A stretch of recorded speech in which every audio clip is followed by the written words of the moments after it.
Welcome to WealthRise Stories, where clarity meets knowledge, and knowledge becomes financial power. Welcome back to the channel, everyone. Let me start with a question. Have you ever met someone who's insanely good at what they do?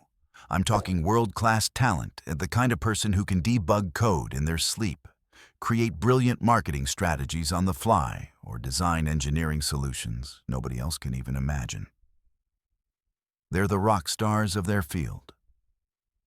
Naturally, the company promotes them into management. It feels like the obvious move, the perfect reward for their talent. Everyone expects them to lead the team to greatness. But then, reality hits hard, and everything falls apart. Let me tell you about a friend of mine. Let's call him Kevin. Kevin was a software architect, a true code wizard. His work wasn't just functional, it was art. Clean, elegant, optimized down to the last character. No bug was too complex, no system too messy. If there was a technical challenge nobody could solve, Kevin was the guy they called. So, of course, he got promoted to development team lead. The company trusted him. Everyone believed in him. But within a year, Kevin's team had the highest turnover rate in the entire company. Projects were delayed, quality tanked, the team looked like it was cursed. And Kevin? He was devastated. He couldn't understand why things were falling apart. He put everything into the job. He worked 12-hour days, pushed for cleaner code, tighter processes, better technical solutions. And he expected everyone else to do the same.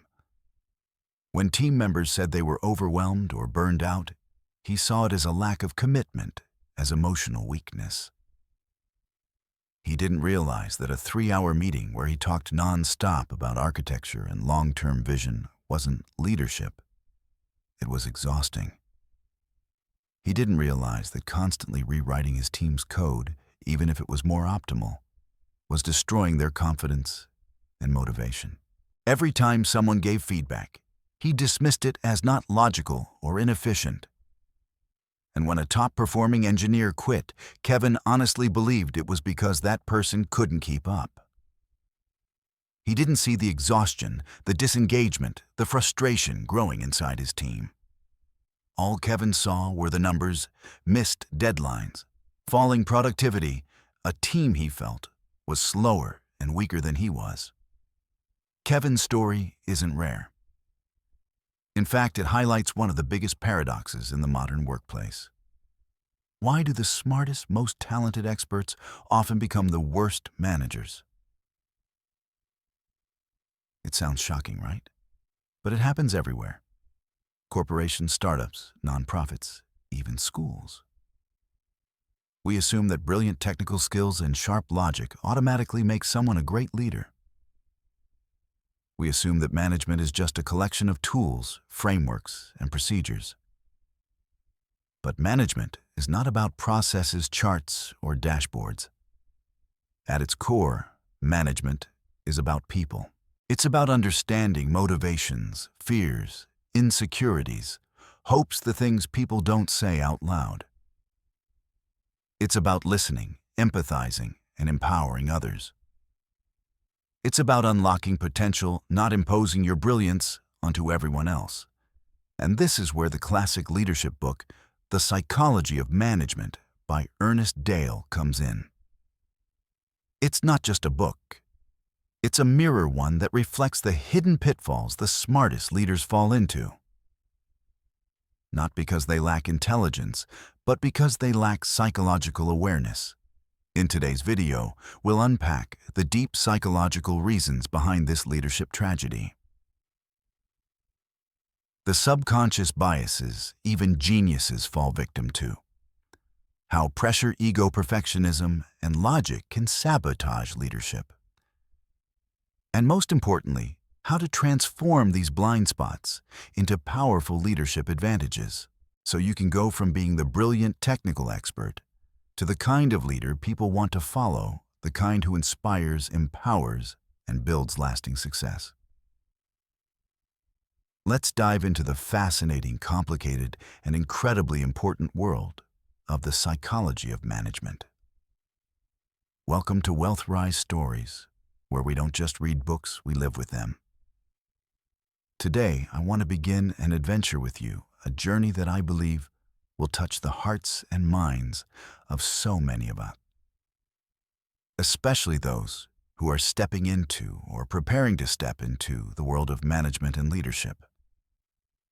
Have you ever asked yourself, what truly makes a great manager? Is it power? The ability to give orders? Or is it something deeper, something far more elusive?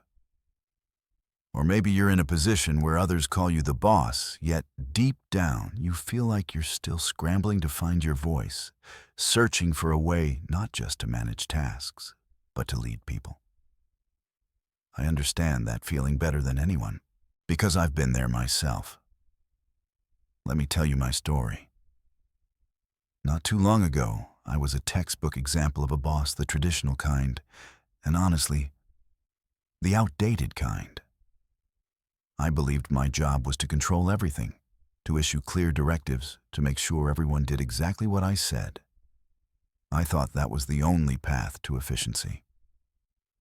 I was proud to be the one making the final call, the one carrying all the weight. Back then, I felt like I was commanding an army. But the results, I was exhausted. My team was exhausted. Morale plummeted. Meetings became one-sided. I talked, everyone else listened or pretended to. Creativity was stifled. Connection was weak. And the most frightening part was this: I felt lonely. Even though I held the highest position, I was the least connected. I knew how to give orders, but I didn't know how to inspire. I knew how to manage work, but I forgot I was working with human beings. Then during a period when I felt the most stuck, questioning whether being a manager meant living with constant stress and isolation, I stumbled upon a book. At first glance, it looked academic and old-fashioned, but inside it held priceless insights that could completely reshape the way we view work and people. The book was The Psychology of Management.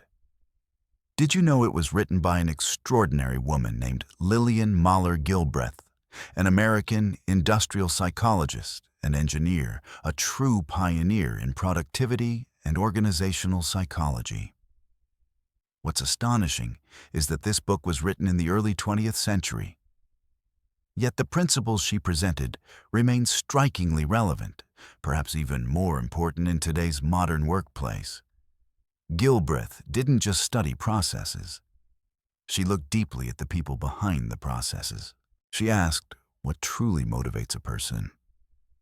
How can we create an environment where people are not only productive, but also satisfied, respected, and able to grow? That's when I had to face a painful but necessary truth. To become a true leader, I had to stop being a boss who merely gave orders. I needed to learn how to understand human psychology. I needed to learn how to unlock potential, not just extract labor. From someone who controlled a machine, I needed to become someone who built an environment, who inspired people. And that's exactly why I want us to explore this book together, to dive into the psychology of management side by side. This isn't going to be a dry lecture on theory, not at all.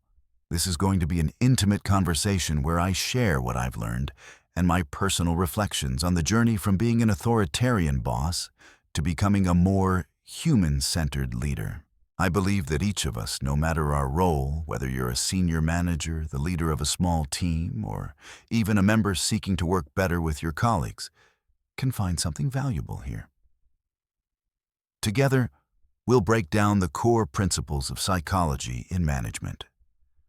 Not just to understand why we act the way we do, but to learn how we can do better.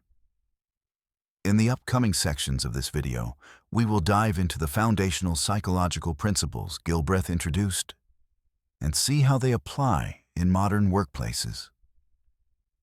Discuss the importance of empathy, effective communication, and building trust in a healthy work environment. explore how to transform boss behaviors into true leadership through specific practical actions you can apply immediately. And most importantly, we'll re-examine our role not just as operators, but as developers of people creating sustainable value, not only for our organizations, but for the very individuals we lead. I've walked this path, I've stumbled, learned, and changed. And I want to share those lessons with you. Because becoming a leader isn't a destination. It's an ongoing journey of learning. A journey where people must always be at the center. Join me, let's begin. And don't forget to hit subscribe and turn on notifications so you won't miss any part of this special series. Today, we're going to begin an exciting journey, turning the pages of a classic book that I believe anyone in management, or even anyone working in a team, should read: The Psychology of Management. Psychology in Management. And we'll start with Chapter 1, Individuality, the foundation of every team. Have you ever wondered why some teams explode with energy and deliver outstanding performance, while others keep struggling even though everyone on the team is talented? The secret, my friends, lies in something that seems simple but is actually incredibly profound: truly understanding each individual. Each person on your team is not just an identical cog in a machine. They are their own universe with their own planets, stars, motivations, and fears. And a great manager, first and foremost, must be someone who understands those universes. 1. Recognizing personality. Introvert or extrovert?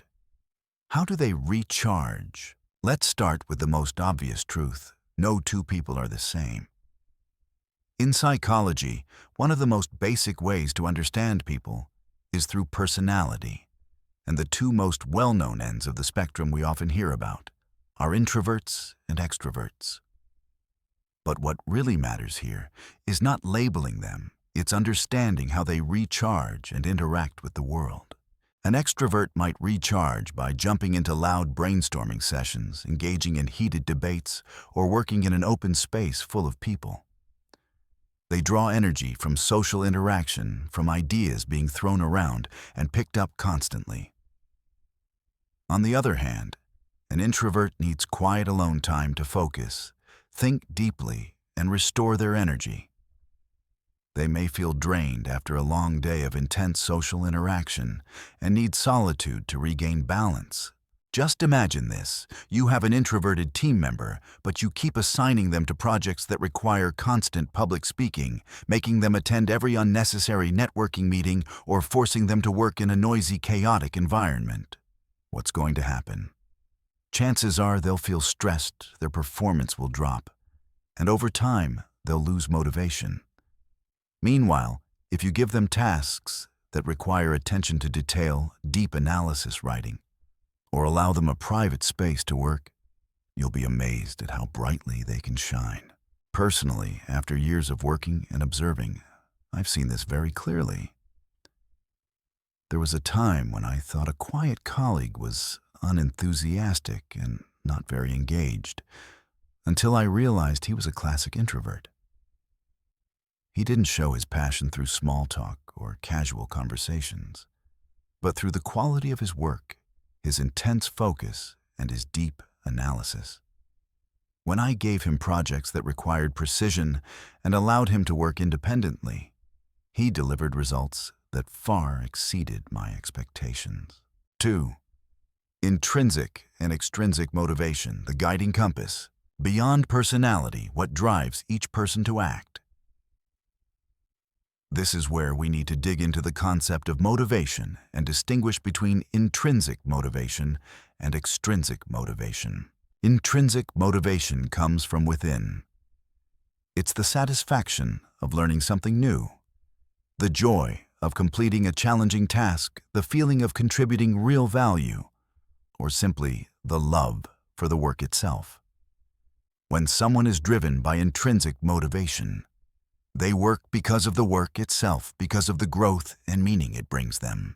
Extrinsic motivation, on the other hand, comes from outside. It can be salary bonuses, titles, praise recognition, or even fear of being reprimanded or losing their job. Extrinsic motivators are fast and very visible, but they usually don't last.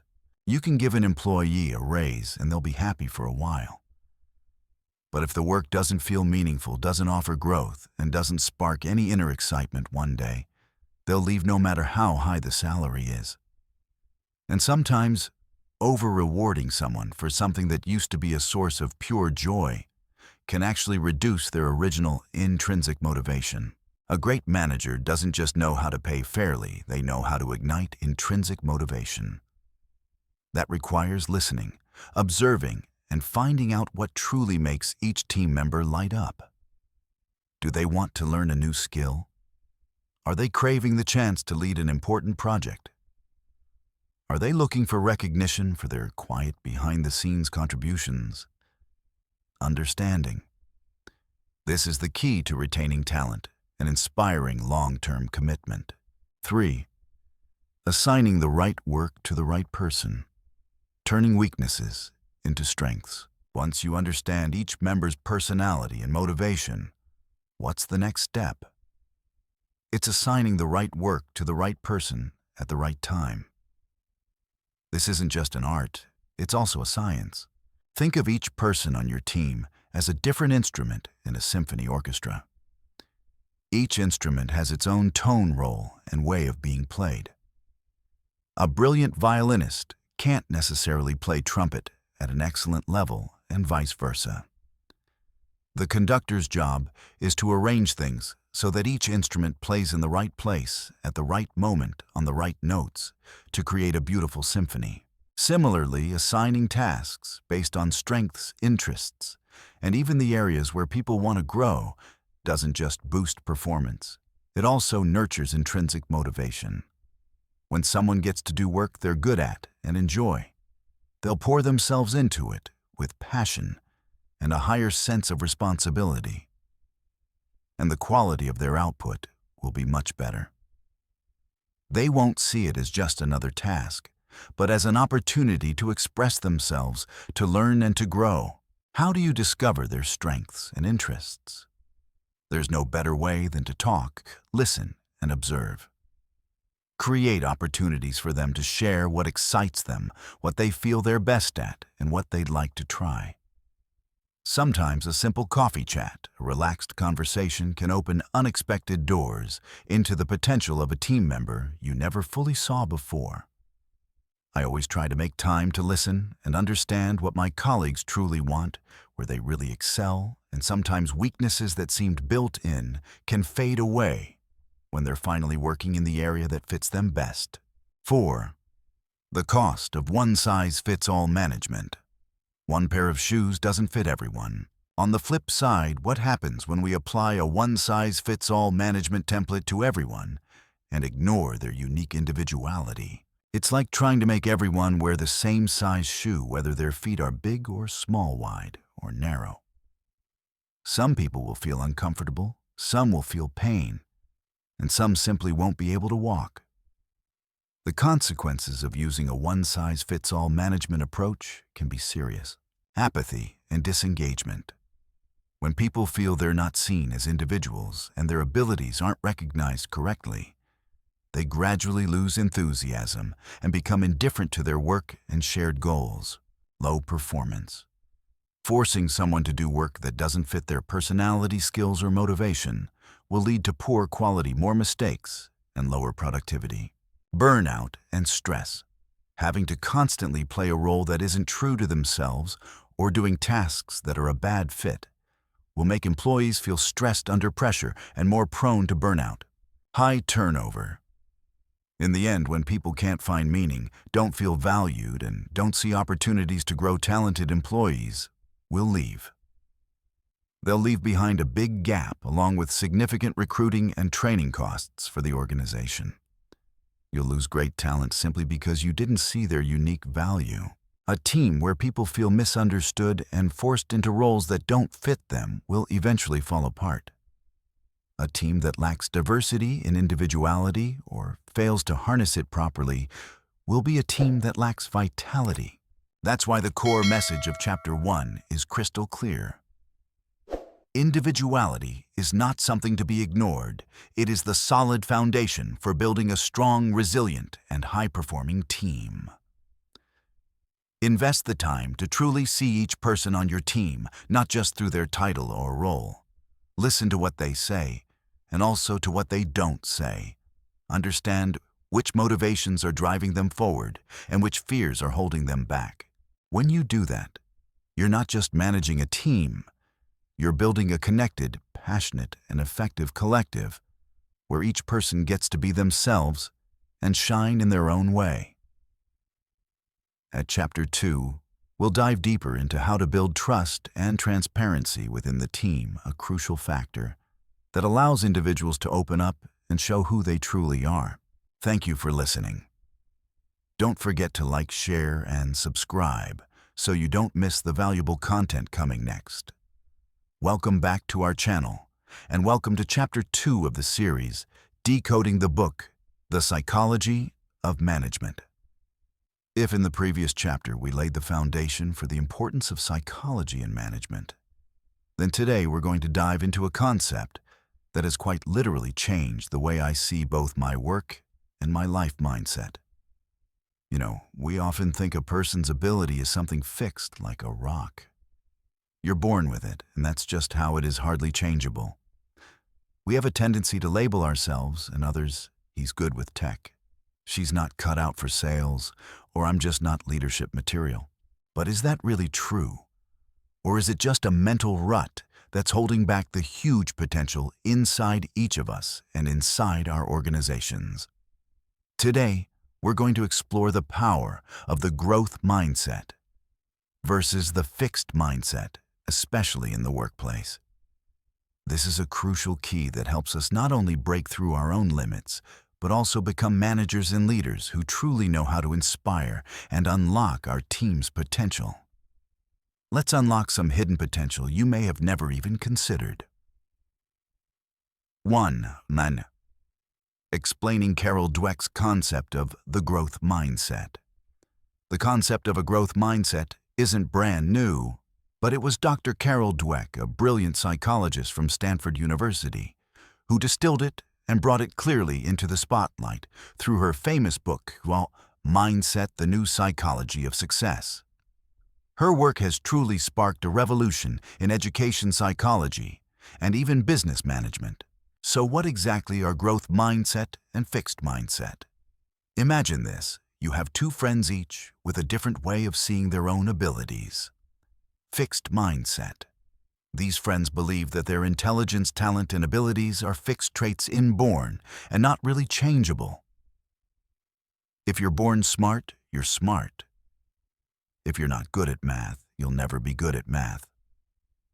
For them, failure isn't a lesson, it's proof that they're not capable. So they tend to avoid challenges, fear making mistakes, and don't want to leave their comfort zone. They constantly feel the need to prove themselves and seek validation from others to maintain a perfect image. When they face difficulties, they give up easily because they think this just isn't my thing. For example, at work, a manager with a fixed mindset might think employee A was born a numbers person, but employee B wasn't. Don't give B any analysis-heavy projects, he'll just mess them up. Sounds reasonable on the surface, right? But it quietly puts B in a box and robs him of any chance to grow. In contrast, growth mindset. This friend believes that intelligence and ability can be developed through effort, learning, and persistence. They see the brain like a muscle. The more you train it, the stronger it gets. They don't see challenges as threats, but as great opportunities to learn and grow. Failure isn't the end or proof of incompetence. It's a stepping stone, a valuable source of information that helps them adjust, experiment again, and move forward. They're not afraid of making mistakes. They actively seek constructive feedback so they can keep improving. A manager with a growth mindset might think, employee A is strong with numbers, but even though B isn't there yet, He's hardworking and eager to learn. Let's give B a smaller analytical piece. Provide tools, guidance, and support so he can build a new skill set and gain confidence. See the difference? It's not just a way of thinking, it's a completely different lens for how we see ourselves, others, and the world around us. And when we bring that lens into the workplace, it can have a massive impact on how we assign work, give feedback, and even build an entire company culture. 2. How managers can unintentionally create a fixed mindset culture through their words and actions. At this point, you might be thinking, oh, but I'm always encouraging my team. I always want them to grow. That's great. But here's the interesting part. Even managers with the best intentions can unintentionally create a fixed mindset culture without realizing it. Like watering a plant you never meant to grow. Let's walk through a few examples of seemingly harmless behaviors or phrases that quietly plant the seeds of a fixed mindset. Praising the wrong way. When a manager constantly praises employees for innate intelligence or natural talent. You're so smart, you're naturally gifted at this, you're already number one. You don't even need to learn more. Instead of focusing on effort learning and strategy. You worked really hard to get this result. I noticed you tried several different approaches to solve this problem. That's impressive. It can unintentionally reinforce a fixed mindset. Employees may start to fear new challenges, afraid to break the image of being smart. As a result, they avoid difficult, risky tasks and don't experiment all to protect their reputation. Reacting to failure. When an employee makes a mistake or fails on a project, the manager's reaction is critical. If the manager punishes, harshly attacks the person, "You're terrible at this. How could you make such a dumb mistake? I expected much more from you," or creates a blame culture, employees will learn to hide their mistakes, fear risks, and avoid trying anything new. They'll think mistakes are proof that I'm incompetent and I'll be punished for them. Lack of opportunities to learn and grow. If a manager believes their employees' abilities are fixed, they won't invest in training, skill development, or job rotation. They'll only assign tasks based on what employees already know instead of what they could learn. This sends a hidden message. This is as far as you go. I don't believe you can do more. Performance review systems that are purely judgmental. Many evaluation systems focus only on ranking employees based on past results, with little attention paid to growth, potential learning ability, or contributions to team development. When employees feel boxed into a number or label, they'll have less motivation to push beyond themselves and explore hidden abilities. I still remember a time when I worked with a very capable boss who had a habit of saying, "This task needs someone with really quick thinking. It's probably not right for you." He didn't mean any harm. It might have just been an offhand comment. But that sentence made me feel like my ability to learn and grow was being underestimated, and for a long time, I limited myself and didn't dare to try new areas. So remember, every word you say, every action you take, and even the policies you create are seeds that either nurture a growth mindset or a fixed mindset in your team. Your influence, whether you realize it or not, is huge. 3. Feedback techniques that encourage learning instead of triggering defensiveness. If words have the power to shape mindsets, then how do we use that power positively? Especially in giving feedback, one of the most important management tools, but also one of the easiest to mishandle. All of us have felt that sting of poorly delivered feedback at some point, right? The goal of feedback isn't to criticize or blame. It's to encourage learning and improvement. It's the art of helping someone see their blind spots without feeling attacked. Here are a few techniques you can use. Focus on process and effort, not just results or the person. Who instead of saying, "This project failed because you're incompetent," try a different approach. The outcome of this project didn't meet our expectations, but I really appreciate how you tried solutions X and Y. Let's analyze together whether there's a step in the process we can improve next time. This separates the person from the problem, focuses on specific actions that can be changed, and sends the message that effort is recognized even when the result isn't perfect. Use the SBI model situation. Behavior. Impact thoughtfully. This is a powerful structure for giving feedback.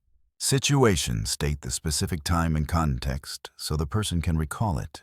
In the meeting last Tuesday morning. Behavior. Describe the observable behavior objectively without judgment. When you interrupted your colleague multiple times. Impact. Explain the effect that behavior had on you, the team, or the project. It disrupted the flow of the discussion. Some people felt unheard, and a few important ideas might have been missed. This approach helps the receiver understand clearly without feeling personally attacked because it clarifies what happened and what it caused, not who you are as a person. Ask open-ended questions instead of giving commands. Instead of, "You need to do it this way," ask, "What do you think we could do differently next time to get a better result?" Or, "What did you learn from this experience and how do you plan to apply it going forward?" This encourages employees to think for themselves, take ownership, and actively seek solutions, all of which nurture a growth mindset. Feedback becomes a collaborative conversation instead of a one-way lecture. Treat feedback as a dialogue, not a monologue. Really listen to their perspective. There may be context challenges or information you don't know. Create a safe space for them to share their thoughts, feelings, and difficulties. The goal is to find a path forward together, not to impose your opinion from above. Give feedback promptly and regularly. Don't wait until the end of the year to dump everything in one performance review. Small, specific, timely feedback is easier to digest and act on than a long-delayed summary of past mistakes. I once used this approach with a team member who initially reacted very defensively to performance feedback. Instead of focusing on how he failed his targets, I asked, "From your point of view, what's holding you back from hitting this goal? What can we do to support you better?" He opened up much more, sharing the pressures and obstacles he was facing. Together, we built a concrete development plan, and as a result, his performance improved significantly, and he became more confident and more engaged with the team. Remember, constructive feedback is a gift. It helps people see their blind spots and grow. Give that gift carefully and kindly. 4. A story about a company that transformed dramatically by adopting a growth mindset. Theory is great, but what about real life? Has any company actually reinvented itself by embracing the growth mindset? The answer is yes, and one of the most famous examples I want to share with you is the story of Microsoft under Satya Nadella. Before Satya Nadella became CEO in 2014, Microsoft was a tech giant that had started to stumble. The company had an intensely competitive, even somewhat toxic internal culture. Departments frequently worked against each other, seeing one team's success as another's failure. Employees were encouraged to know it all rather than learn it all, creating an environment where people feared mistakes and judgment. The result, innovation stalled, and morale took a nosedive. This was a textbook example of a fixed mindset environment where safety and self-image came before learning and growth. When Nadella took over as CEO, he led a deep cultural revolution focused on shifting Microsoft from a fixed mindset company to a growth mindset one. What did he do? Shifted the focus from know-it-all to learn-it-all. Nadella constantly emphasized curiosity, continuous learning, and adaptability. He encouraged people to ask questions, test new ideas, even if they might fail, accept risks, and most importantly, learn from every experience, whether it ended in success or failure. Elevated empathy and collaboration. He pushed for a culture where people listened to each other, respected different viewpoints, and worked together to solve problems. This broke down internal silos and encouraged knowledge sharing, creating an environment where people felt safe to be themselves and to contribute. Redesigned performance reviews. Microsoft replaced its controversial stack ranking system, which fostered negative competition with a system focused on growth collaboration and individual contribution to shared goals. They no longer evaluated only the final result, but also how it was achieved and what was learned along the way. Led by example, Nadella himself modeled the growth mindset. He openly admitted his mistakes, talked about what he learned, and consistently showed humility. He wasn't afraid to say, "I don't know," and actively sought advice from those around him. And the result, since Nadella took over Microsoft, has undergone a remarkable resurgence. Its market value has soared, at one point surpassing Apple and Amazon, to become the most valuable company in the world. More importantly, employee morale improved significantly. Innovation exploded with the success of Azure Cloud, LinkedIn, and other software products, and Microsoft regained its reputation as a top-tier, innovative, and highly desirable place to work. This isn't a fairy tale that happened overnight. It's the result of persistence, a clear vision, and a strong commitment to change. From the roots, changing how people think and how the culture operates. It proves that with the right mindset, there are no real limits to growth. So we've just walked through Chapter 2 together, exploring the hidden power of mindset. From Dr. Carol Dweck's research to Microsoft's striking real-world transformation, one thing is clear: mindset is not just an abstract idea. It's a real force that can shape the success or failure of an individual, a team, or an entire organization. As a manager or as a member of any team, you hold tremendous power to cultivate a growth mindset. By changing the way you speak, act, and give feedback, you're not only helping yourself break through your own limits, but also unlocking the massive potential of the people around you, helping them become the best versions of themselves. Ask yourself right now, today, what can I do to encourage a growth mindset in my team? Maybe it's a compliment focused on effort, an open-ended question that prompts deeper thinking, or simply choosing to see a mistake as a valuable learning opportunity instead of a failure to be hidden. Start with the smallest things. In the next chapter, we'll dive deeper into another equally important dimension of psychology and management, motivation and engagement driving outstanding performance. How can we truly inspire our employees, not just with money, but with deeper values and psychological factors that create lasting engagement? Don't miss it. Thank you for listening and for joining me on this journey of exploring the psychology of management. See you in the next chapter. Welcome back to our series exploring the hidden corners of our management psychology. I'm your channel name. And today we're going to open a particularly important Chapter 1 that I believe will change the way you look at motivation at work. Chapter 3. Motivation, the science behind commitment.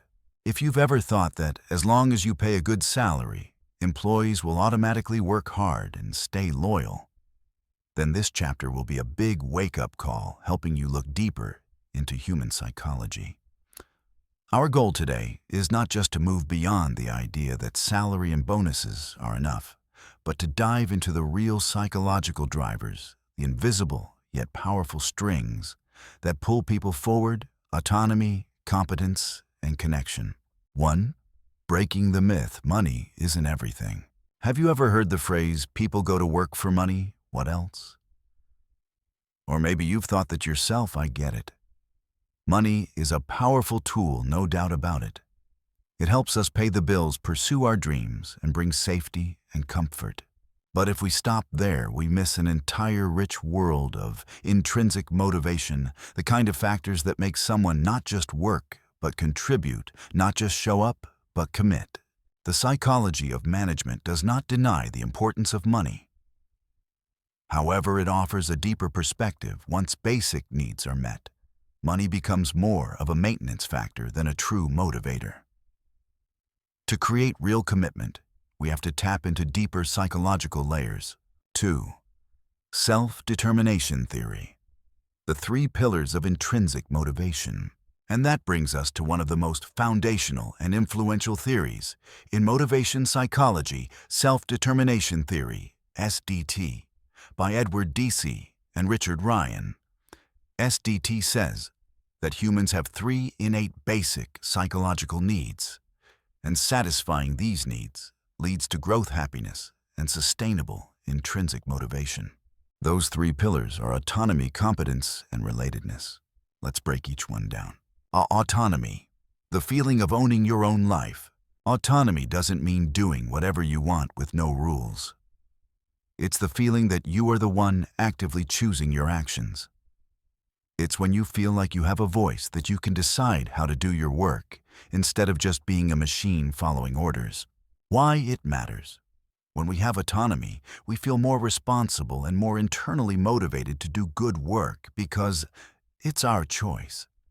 On the other hand, being overly controlled, watched over every tiny detail, micromanagement kills motivation fast and turns work into a burden. Real-life example. Imagine you're given a project. If you're allowed to choose the tools, the methods, or even the way you approach the problem, instead of having to follow a rigid process from A to Z, you'll feel much more engaged and proactive, right? That's the power of autonomy. Competence.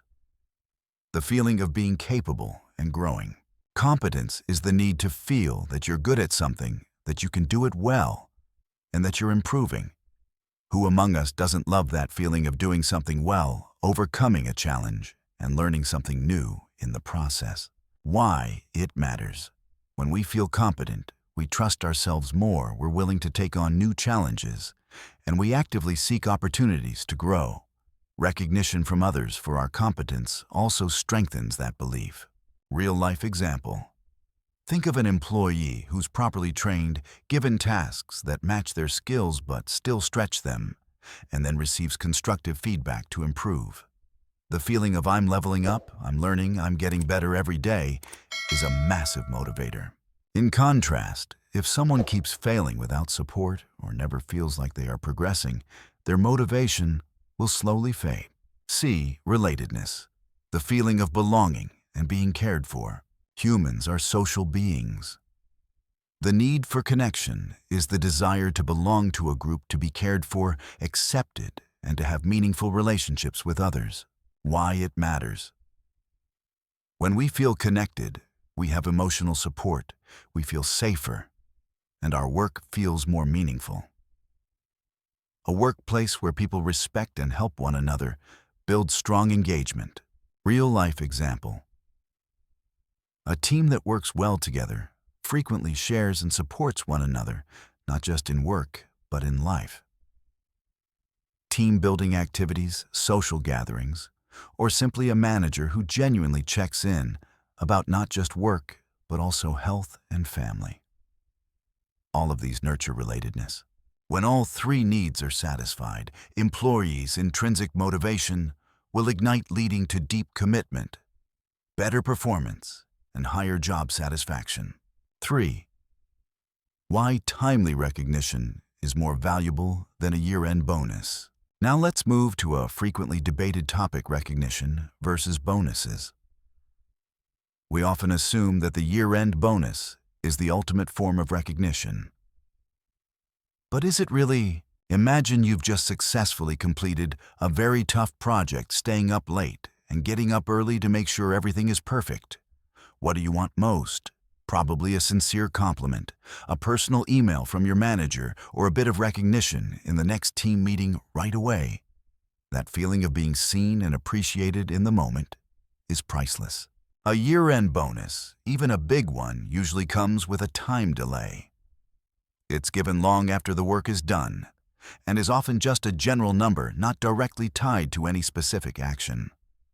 It feels more like a generic thank you than a targeted recognition of the behavior you want to reinforce.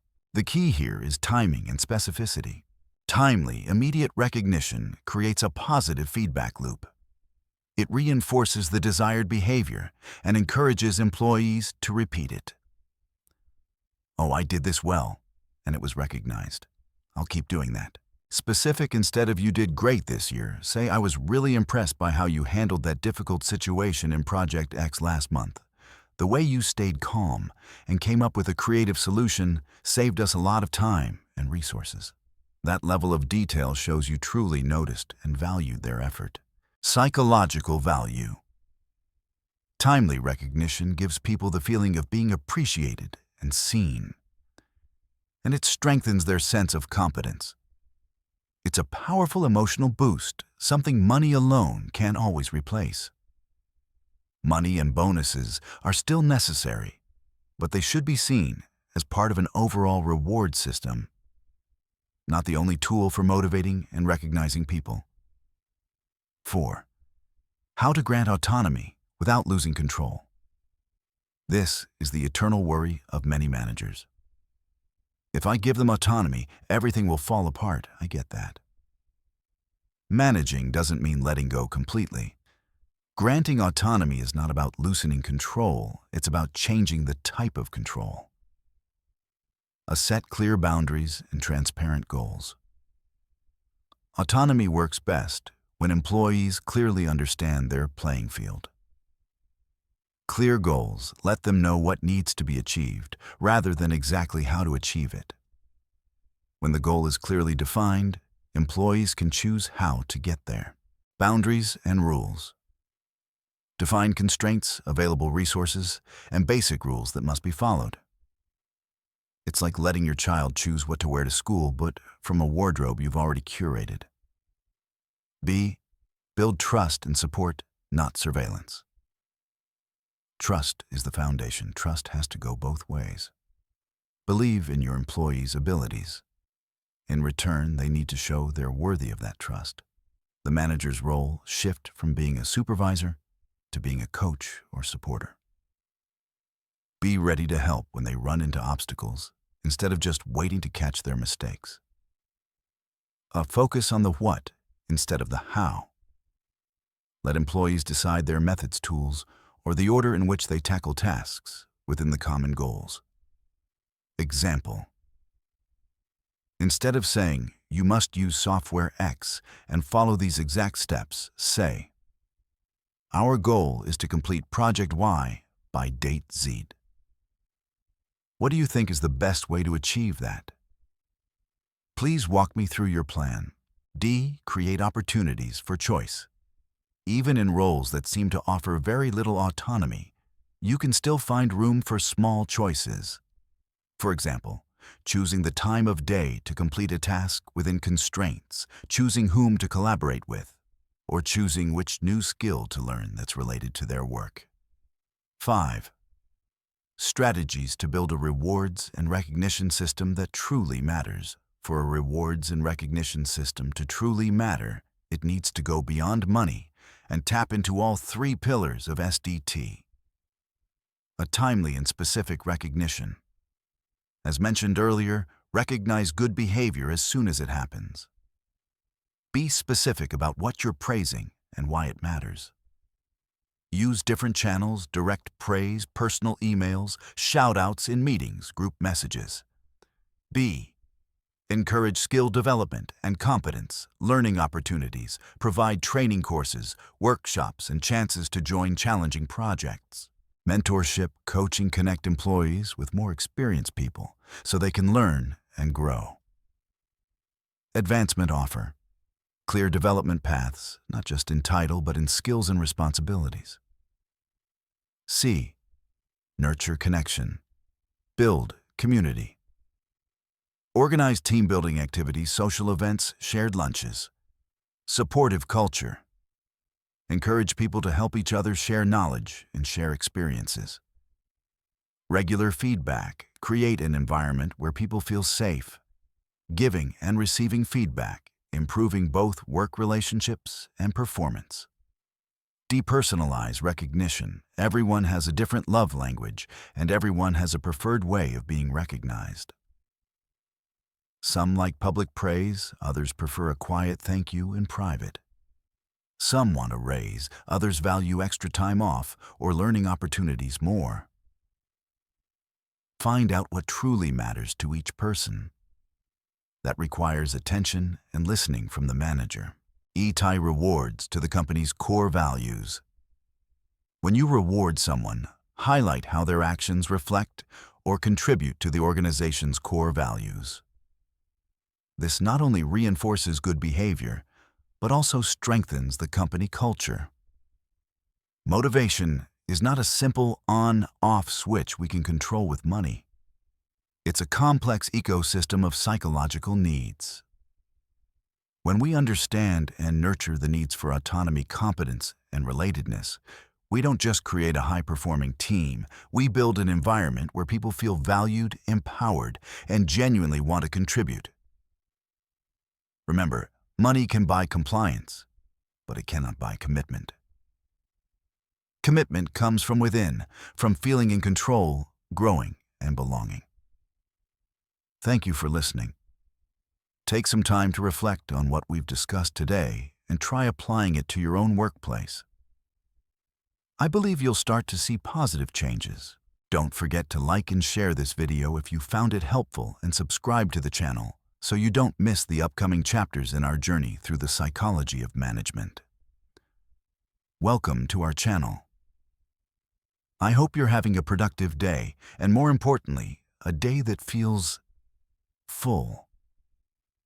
Because today we're going to open a chapter that I believe at some point in life, every one of us has gone through or is currently facing. That is Chapter 4, Fatigue and Burnout.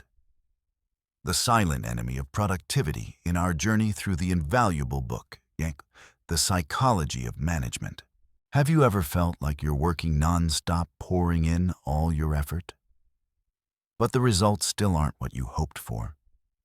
Or worse, you feel your body and mind slowly running dry like an oil lamp whose wick is burning out. Of course you have. Who hasn't, right? But what we need to distinguish here isn't just ordinary tiredness, but something much more serious: burnout. Wonder 1. Defining burnout and distinguishing it from ordinary stress. To begin, let's talk about stress. Stress is a natural response of the body to pressure or challenge. It can actually be a positive force that pushes us to complete tasks and face difficulties. A tight deadline can be stressful, but it can also help us focus intensely and unlock potential we didn't know we had. Stress is like a bright, blazing flame, sometimes intense and absolutely necessary to cook the food to keep us warm. Burnout, however, is different. Burnout is not a flame that flares up and then dies down.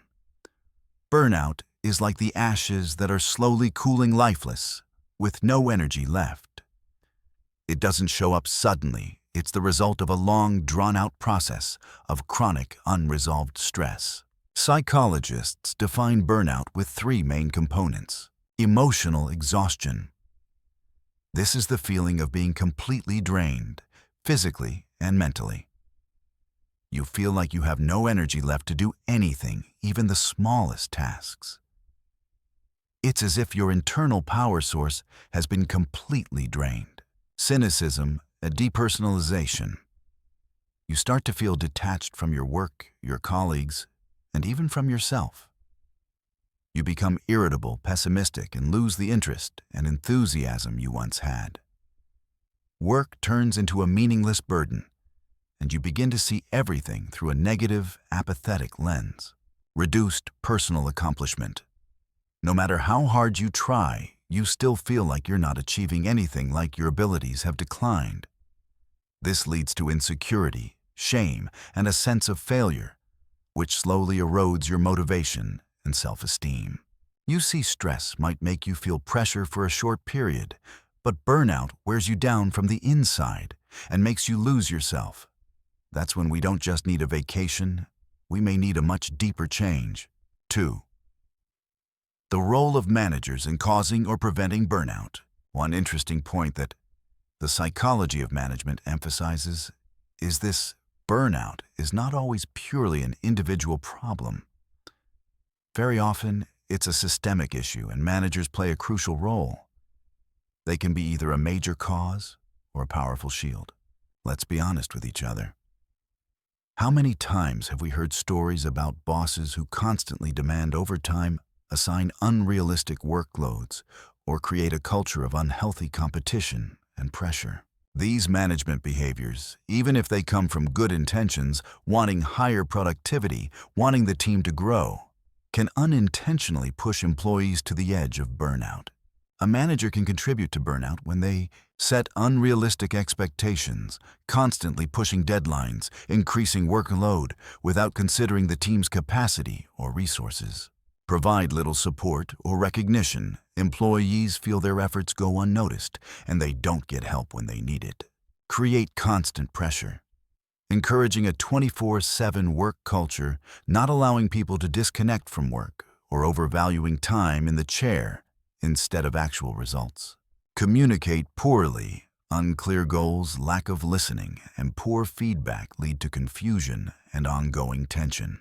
Micromanage, not trusting employees' abilities, controlling every tiny detail, stripping away autonomy and ownership. On the flip side, managers are also the people with the most power to prevent and address burnout.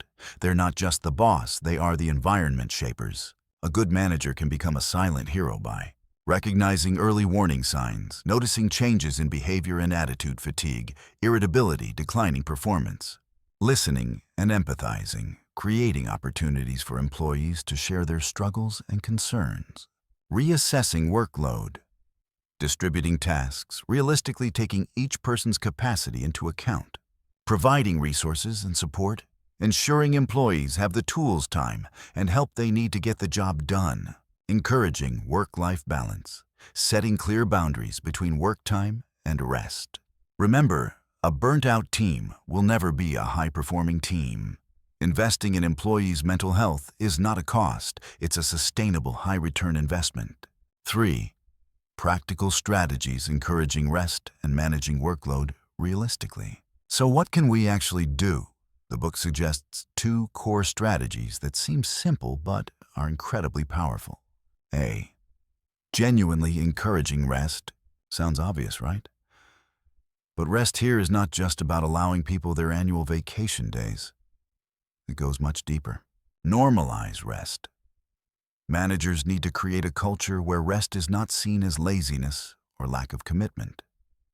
Proactively encourage employees to take all their vacation days, even unpaid leave, if they truly need it. No one should feel guilty for needing to rest. Lead by example. Nothing is more convincing than a manager who walks the talk.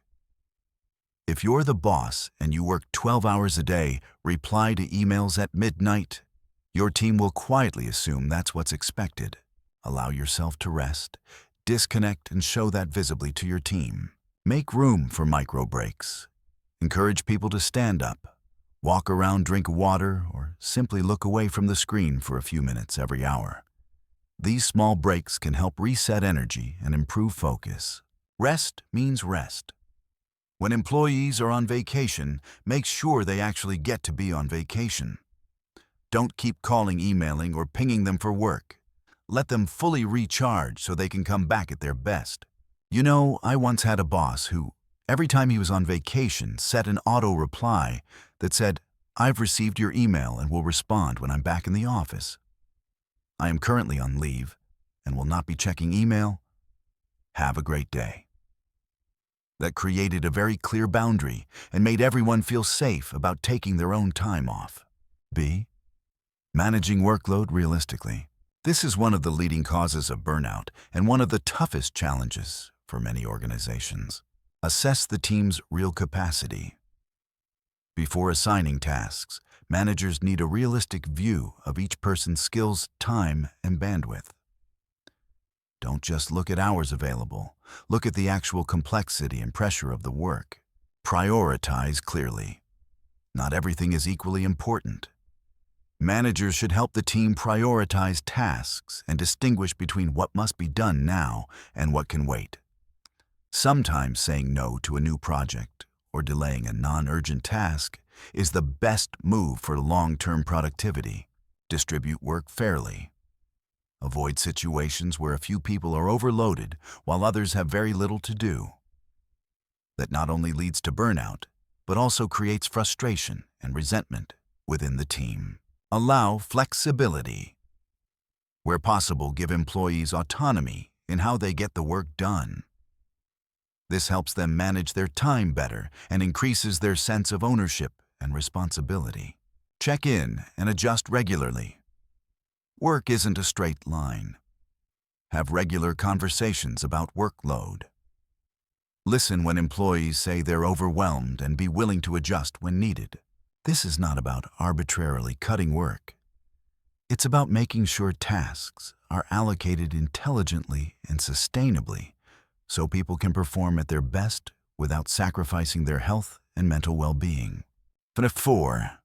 The importance of building a culture of psychological safety. Last, but probably most important, is building a workplace with psychological safety, a concept I deeply believe in and have mentioned in many previous videos. What is psychological safety? Simply put, it's an environment where people feel safe to be themselves, to speak up, ask questions, share ideas, admit mistakes, and ask for help without fear of being punished, shamed, or put down. Why does this matter for burnout? It encourages openness. When there's psychological safety, employees are more likely to say, "I'm overwhelmed, I'm exhausted, or I'm struggling." This allows managers to step in early before things get serious. It reduces the pressure to hide. In unsafe environments, people often hide their struggles because they fear being judged as weak or incompetent. That hiding creates massive internal pressure, which dramatically increases the risk of burnout. It promotes mutual support. When people trust each other, they're more likely to step in and help when they see a teammate struggling. It creates space for recovery. A safe environment allows people to recover from intense work without feeling like they're slacking off or not doing enough. So how do we build psychological safety? Lead with vulnerability. Managers should be willing to admit mistakes and share their own challenges within healthy limits, showing that no one is perfect. Listen actively and sincerely. When employees speak truly, listen, don't judge, don't interrupt. Respond to mistakes without punishment. Treat mistakes as opportunities to learn, not excuses to punish. Encourage differences. Welcome dissenting opinions. Create space for healthy debate. Create two-way feedback. Feedback shouldn't just flow from boss to employee. Employees should also feel safe giving feedback to their managers. Psychological safety is not about being soft or lax. It's a solid foundation for building a strong, resilient, and sustainable team. When people feel trusted, respected, and protected, they'll give their all, not just with their time and energy, but with their hearts and minds. So as you can see, fatigue and burnout are not just individual issues. They're mirrors reflecting the health of an entire organization. The psychology of management doesn't just help us identify this silent enemy. It also equips us with sharp psychological tools to fight it. Whether you're a manager or a member of a team, I hope today's sharing helps you reconsider the way you work, the way you rest, and the way you build relationships with those around you. Remember, true productivity doesn't come from squeezing people dry. It comes from a healthy mind, proper rest, and a workplace that feels safe and trustworthy. Thank you for joining me in this chapter. Take a bit of time to reflect on what we've discussed, and I hope you'll bring these ideas into your work and your life. Don't forget to hit like and subscribe so you don't miss the upcoming chapters. I'll see you in the next video where we'll explore another fascinating aspect of the psychology of management. Wishing you a day full of energy and peace. Welcome to a chapter that I believe will get right down to the root of the problems we face every single day, especially in the modern workplace. I'm WealthRise Stories, And today we're going to dive deep into Chapter 5, Focus. Managing your team's most valuable asset. From the great book, The Psychology of Management. You know, in this noisy world overflowing with notifications and countless things competing for our attention every second, what truly becomes valuable? It's not gold or silver. It's not even time. Well, time is important. But what's even more precious is focus. I've asked myself this question over and over, especially when I catch myself getting sucked into that spiral of checking email, then scrolling the news, then jumping to another tab. And then I realized, if I'm struggling like this, my whole team probably is too. Our goal today is to break down how the brain actually works and how we can optimize this priceless asset for both ourselves and our teams. 1. Deep work. When the brain really gets in gear. Let's start with a concept I absolutely love, popularized by author Cal Newport: deep work. So, what is deep work, simply put? It's the ability to focus intensely without distraction on a cognitively demanding task. When you're doing deep work, your brain is locked in on a problem, tapping into its full capacity for thinking, creativity, and problem solving. It's like a diver plunging down to the bottom of the ocean instead of just floating on the surface. Why is deep work so important, especially in today's work environment? Because in a world where AI and automation are gradually taking over repetitive tasks, our true value as humans lies in our ability to create something new, solve complex problems, and learn quickly. All of that requires deep work. For me personally, the most substantial videos I've made, the most hit scripts, the most breakthrough marketing strategies I've ever come up with, all of them were born out of hours where I went deep, turned everything else off, and let my mind roam freely in a space where it was just me and the problem I needed to solve. Deep work doesn't just help us create higher quality output, it also brings that feeling of satisfaction and energized fulfillment. When we're done, the feeling we often call the flow state. Our brains were not built to do everything at once. They need time to form deep connections, to construct solid ideas. Deep work is the key that unlocks those potentials. 2. The damage of multitasking. The exhausting myth. So what about multitasking? That term we proudly use to describe how flexible or efficient we are. I can answer emails, take calls, and review documents all at the same time. Sounds familiar, right? Here's the harsh reality: multitasking is a myth. Our brains don't actually do two things at once. They just switch back and forth very quickly between tasks. And every time they switch, there's a cost. Picture this. You're reading a great book, and every 5 minutes, someone calls you. 5 minutes later, a text pops up. Do you really grasp the story? No, because every time you switch, your brain has to reload the context, figure out where you left off, and then drop it again when the next interruption hits. In psychology, we call this context switching and cognitive residue.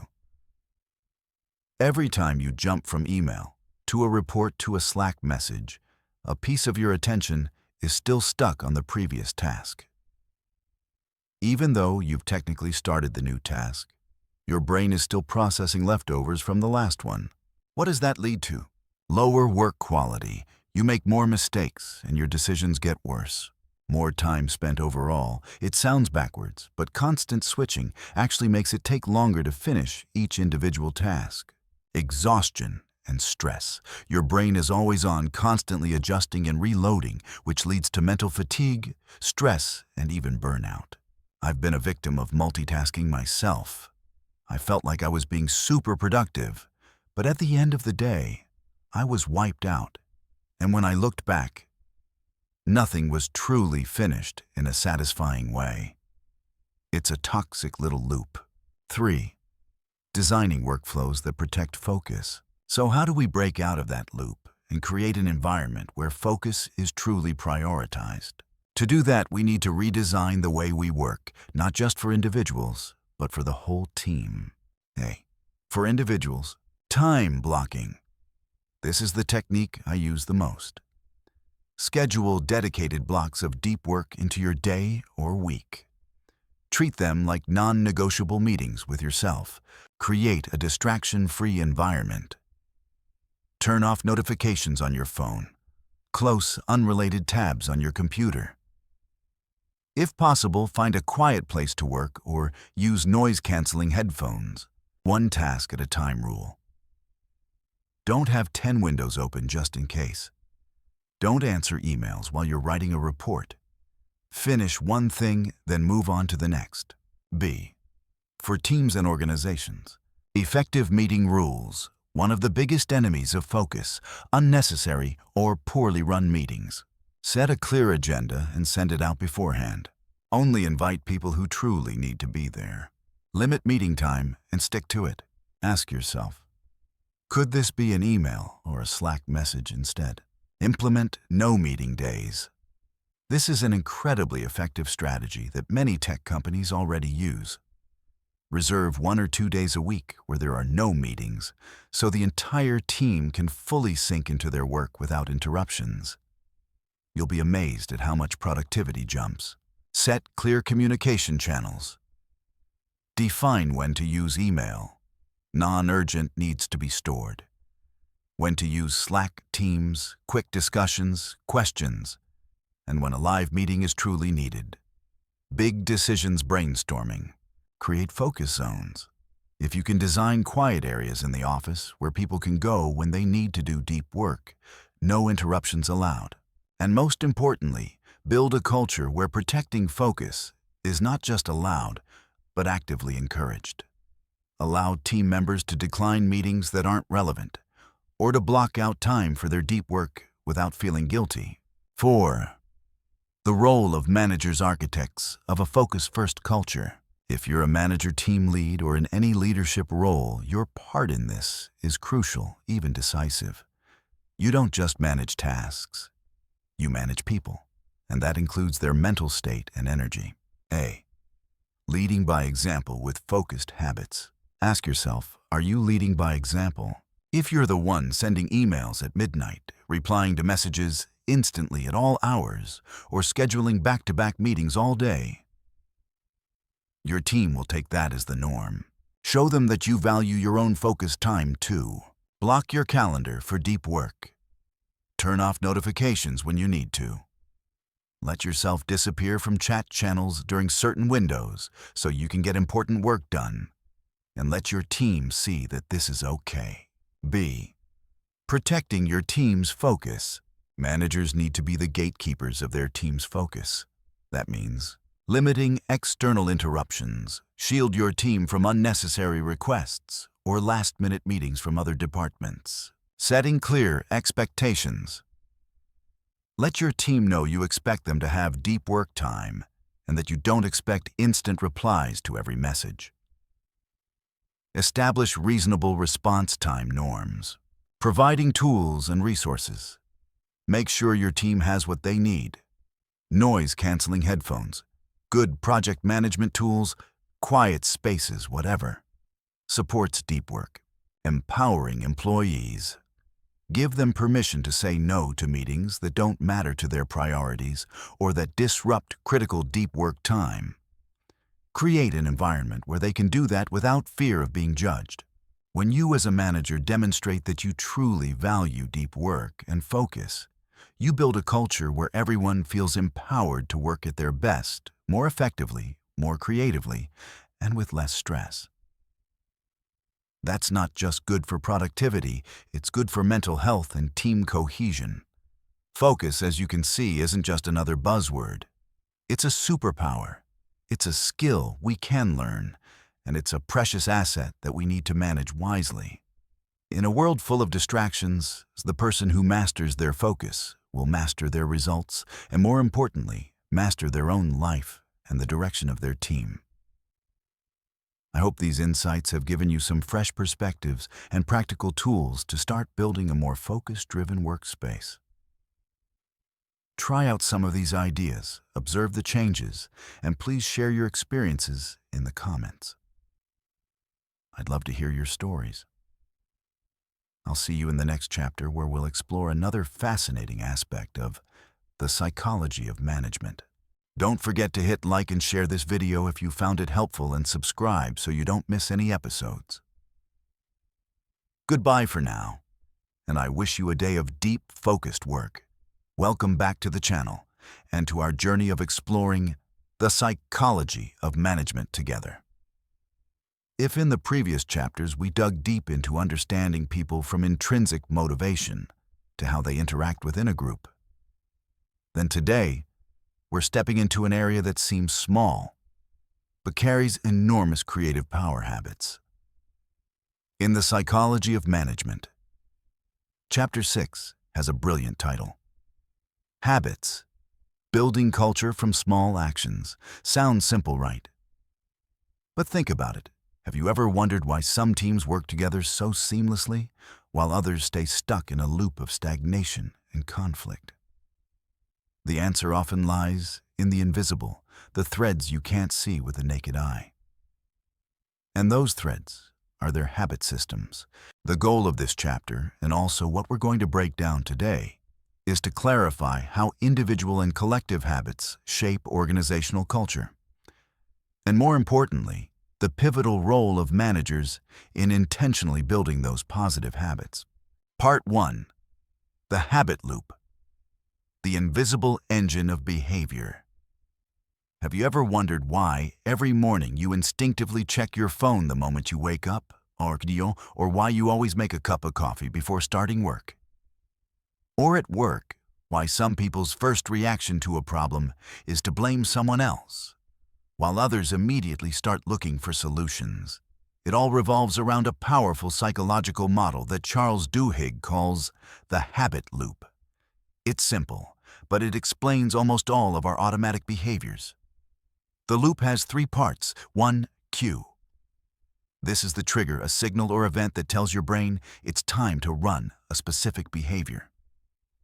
It might be your alarm ringing, seeing a new email, or feeling tense in a meeting. 2. Routine. This is the habit itself, the behavior you perform automatically after the cue. It could be picking up your phone, making coffee, or letting out a complaint. 3. Reward.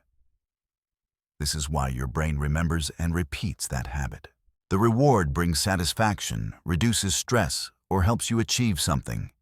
It could be the sense of connection from scrolling social media, the alertness from caffeine, or the relief you feel when you blame someone else.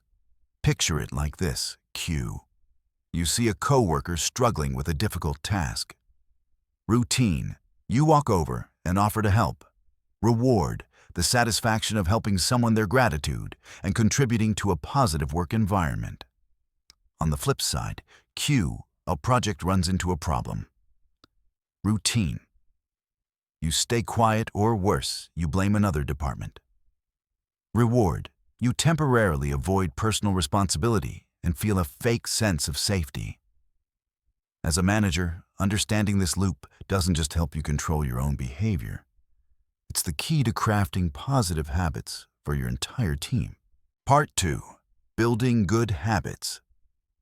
Example: the habit of effective feedback. So, how do we actually use this model to build good habits for a team? Let's take a classic example that every organization needs: the feedback habit.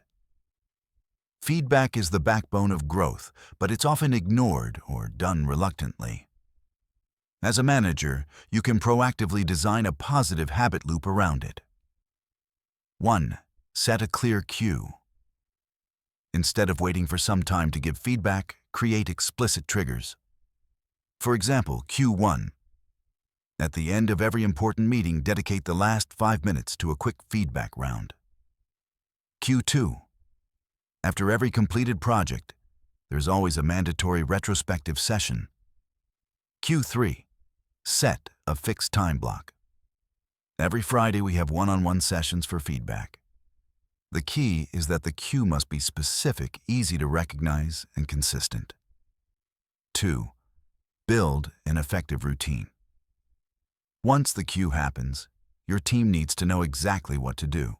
The feedback routine should be structured so it doesn't spiral into blame or vague criticism. Routine 1. Use a simple framework like start, stop, continue. What should we start doing, stop doing, and continue doing? Routine 2. Focus on behavior and impact, not the person using the SBI model situation. Behavior, impact. For example, in this morning's meeting, situation when you interrupted your colleague twice, behavior. I found it hard to follow the flow of information, and it may have reduced their confidence, impact. Routine 3. Encourage both positive feedback and constructive feedback. 3. Provide meaningful rewards. This is the most critical element for locking in the habit. Rewards don't have to be material. Reward 1. The feeling of being heard and understood, especially for the receiver. Reward 2. Visible improvements in performance or relationships, thanks to acting on feedback. Reward 3. A culture of continuous learning and growth where people feel safe sharing and receiving input. As a manager, you should acknowledge and highlight people who proactively give and receive feedback in a constructive way. When a problem is quickly solved thanks to timely feedback, call it out. Thanks to X's feedback, we caught issue Y early and fixed it in time. Great job, X. When this loop is repeated long enough and consistently enough, giving and receiving feedback becomes natural, a built-in part of how your team operates. It becomes a habit and eventually a pillar of your culture. Part 3. Keystone habits. Leverage points for culture change. Some habits don't just have value by themselves, they also have the power to trigger a ripple effect, leading to positive changes in many other areas. These are called keystone habits, like the keystone at the top of an arch, small but holding the whole structure together. In his book, Duhigg gives many examples of keystone habits in organizations. For instance, the workplace safety habit at Alcoa. When Paul O'Neill became CEO of Alcoa, instead of talking about profit, he focused on building a culture of safety. This required transparent communication, clear processes, personal accountability, and attention to detail. The result, not only did accident rates plummet, but productivity soared and profits climbed, because improving safety habits unintentionally improved nearly every process in the company. The inventory check habit in supermarkets. When a manager at Target noticed that regular inventory checks didn't just improve stock control, but also forced employees to communicate more coordinate schedules and pay closer attention to detail. Over time, this significantly improved store-wide operational performance. As a manager, what keystone habits could you build in your team? A daily 15-minute stand-up meeting. Even though it's short, it builds a habit of regular communication, makes progress visible, and strengthens personal accountability.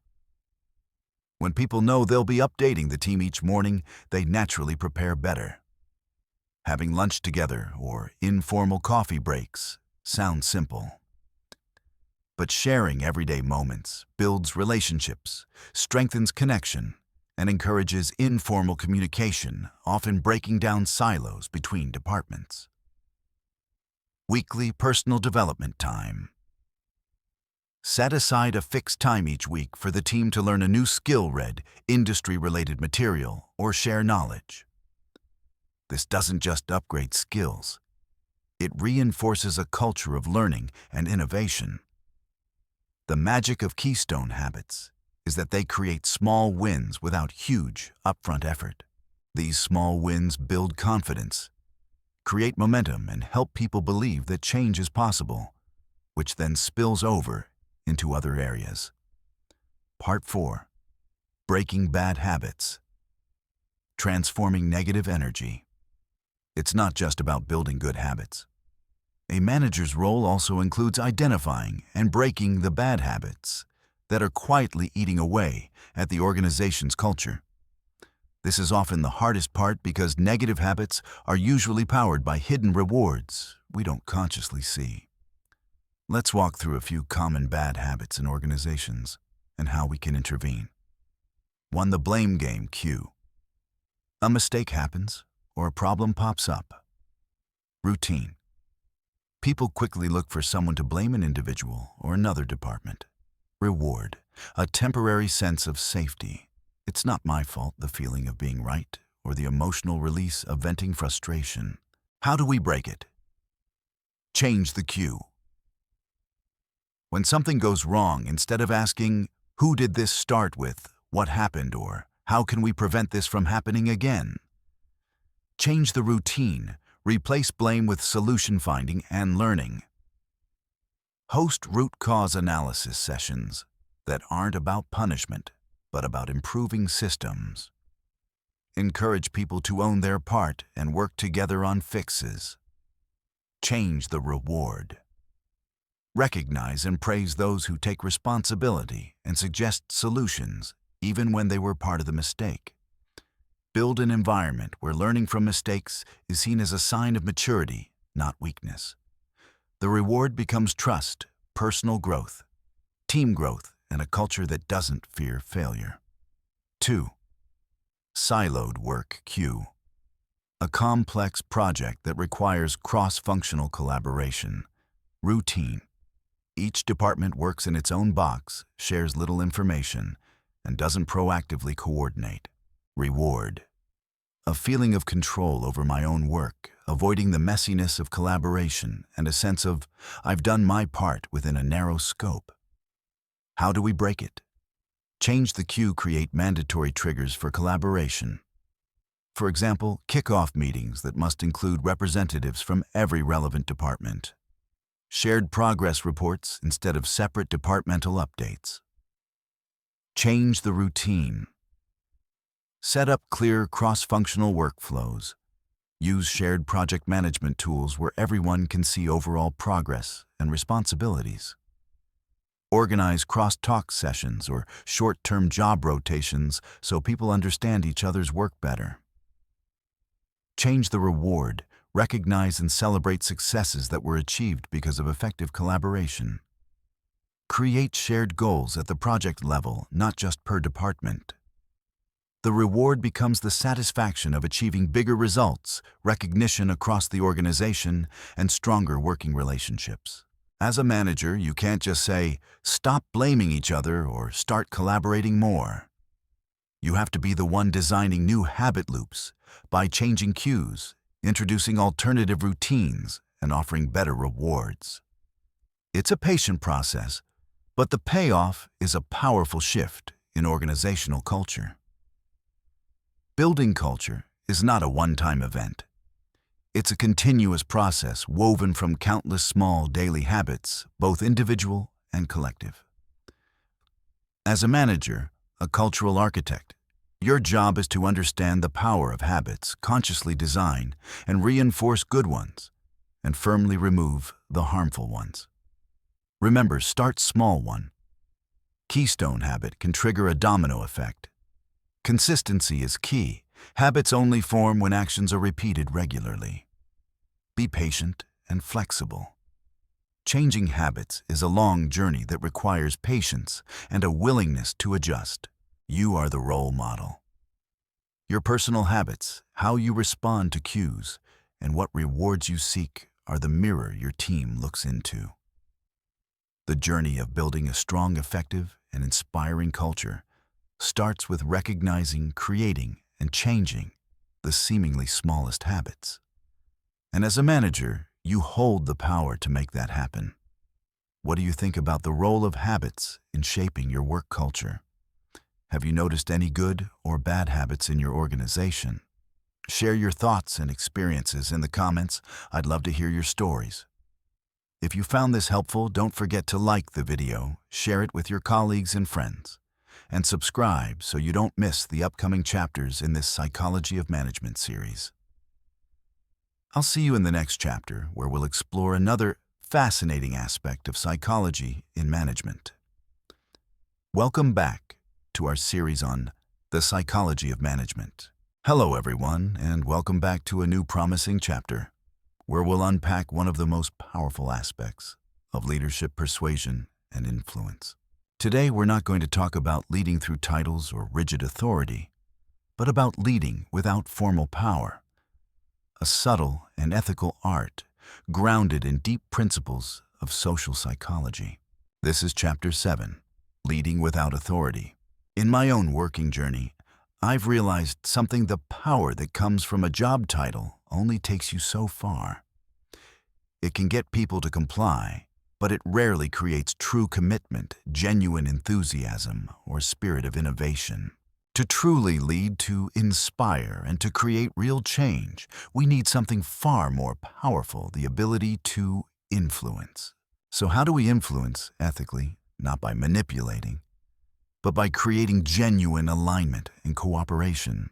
The answer lies in the classic book, Influence: The Psychology of Persuasion, by Dr. Robert Cialdini. He distilled 6 principles of persuasion that I believe, when used properly, can turn you into an incredibly compelling and trusted leader. Let's explore these 6 principles together, and more importantly, how we can apply them in our day-to-day communication with our teams. 1. The principle of reciprocity. This principle says people tend to return what they have received. As simple as: you treat me to dinner, I'll feel an obligation to treat you back. Applied in a team setting, be the first to give. Not money or material things, but your help, your listening, your empathy, useful information, or even your trust. Example: you've helped colleague A through a tough project. You spent time guiding them through a technical issue or shared a valuable resource. Later, when you need support for a new idea or extra help on a tight deadline, they'll be much more willing to show up for you. They feel like they have a debt to repay. B. Personal tip: never keep score when you give. Give sincerely, the rewards will come back on their own. 2. The principle of commitment and consistency. People naturally want their actions to stay consistent with what they've already publicly committed to or what they believe. Once we've made a decision, we put pressure on ourselves to keep behaving in line with that decision. Applied in a team setting, start with small commitments. Instead of demanding a big change overnight, encourage team members to take small, easy steps.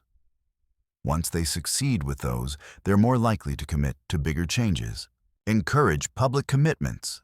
When someone publicly commits to completing a small task or supporting an idea, they feel a stronger drive to follow through because they don't want to appear inconsistent in front of others. Example: instead of saying, "We must adopt this new process immediately," you might ask, "Who would be willing to test this new process on a small project next week and share your experience?" Once someone raises their hand, they've made a small but public commitment, and they're much more likely to stick with it. Personal tip: create opportunities for people to voice their own commitments instead of forcing decisions on them. 3. The principle of social proof. People tend to follow what others, especially those they see as like them, are doing. If many others are doing something, we assume it must be right. Applied in a team setting, highlight the early adopters. When you need the team to adopt a new tool instead of issuing an order, you might say, "The X department tried this and increased efficiency by 15%. Or A has already used this method and finally solved a long-standing issue." Use testimonials. Encourage those who've had success to share their stories.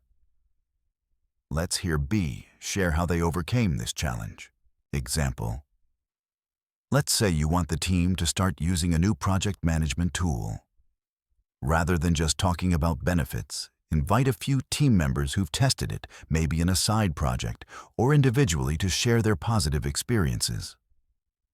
That creates stronger social proof than any formal presentation. Personal tip: the power of ordinary peers is sometimes stronger than the authority of the boss. 4. The principle of authority. People tend to trust and follow those they see as having authority or expertise. This doesn't have to be positional authority. It can be expertise, experience, or reputation. Applied in a team setting, Cite credible sources if you want to propose a new strategy, quote, reputable research market data or respected industry experts. Demonstrate mastery. Make sure you truly understand the topic you're speaking on. Deep knowledge and quiet confidence naturally create a sense of authority. Bring in experts, sometimes inviting an external specialist or an internal veteran with credibility to share can have more impact than you repeating the same message. Example: when proposing a big technical change, bring thorough analysis, reference industry standards, or invite a senior engineer from another team, someone respected in that domain, to validate the feasibility and benefits of the solution. Personal tip: real authority is built on competence and honesty, not just on the chair you sit in. 5. The principle of liking. People are more likely to say yes to someone they like, and we tend to like people who are similar to us, who genuinely compliment us, or who collaborate with us toward a shared goal. Applied in a team setting. Find common ground. Spend time learning about team members' interests, goals, or values. When you discover similarities, highlight them. Give sincere praise. A genuine compliment about someone's work, effort, or idea can build strong goodwill. Collaborate around shared goals. Emphasize the goals the whole team is working toward. Solving problems together naturally builds connection. Example: at the start of a new project, spend the first 5-10 minutes asking how everyone's weekend was, or sharing a light personal story. Get to know small personal interests, unrelated to work. Later, when you need a favor, you already have a foundation of goodwill to build on. Personal tip building. Personal relationships isn't fake. It's about building trust. 6. The principle of scarcity. People tend to want what they believe is scarce, limited, or hard to obtain. That feeling of fear of missing out, FOMO, is a powerful motivator. Applied in a team setting, highlight unique opportunities. Don't just talk about benefits. Talk about what will be lost if no action is taken. Set time limits. We only have 1 week to pilot this before the window closes. Emphasize exclusivity. This training program is only available to a select group of high-potential team members. Example: to push adoption of a new technology.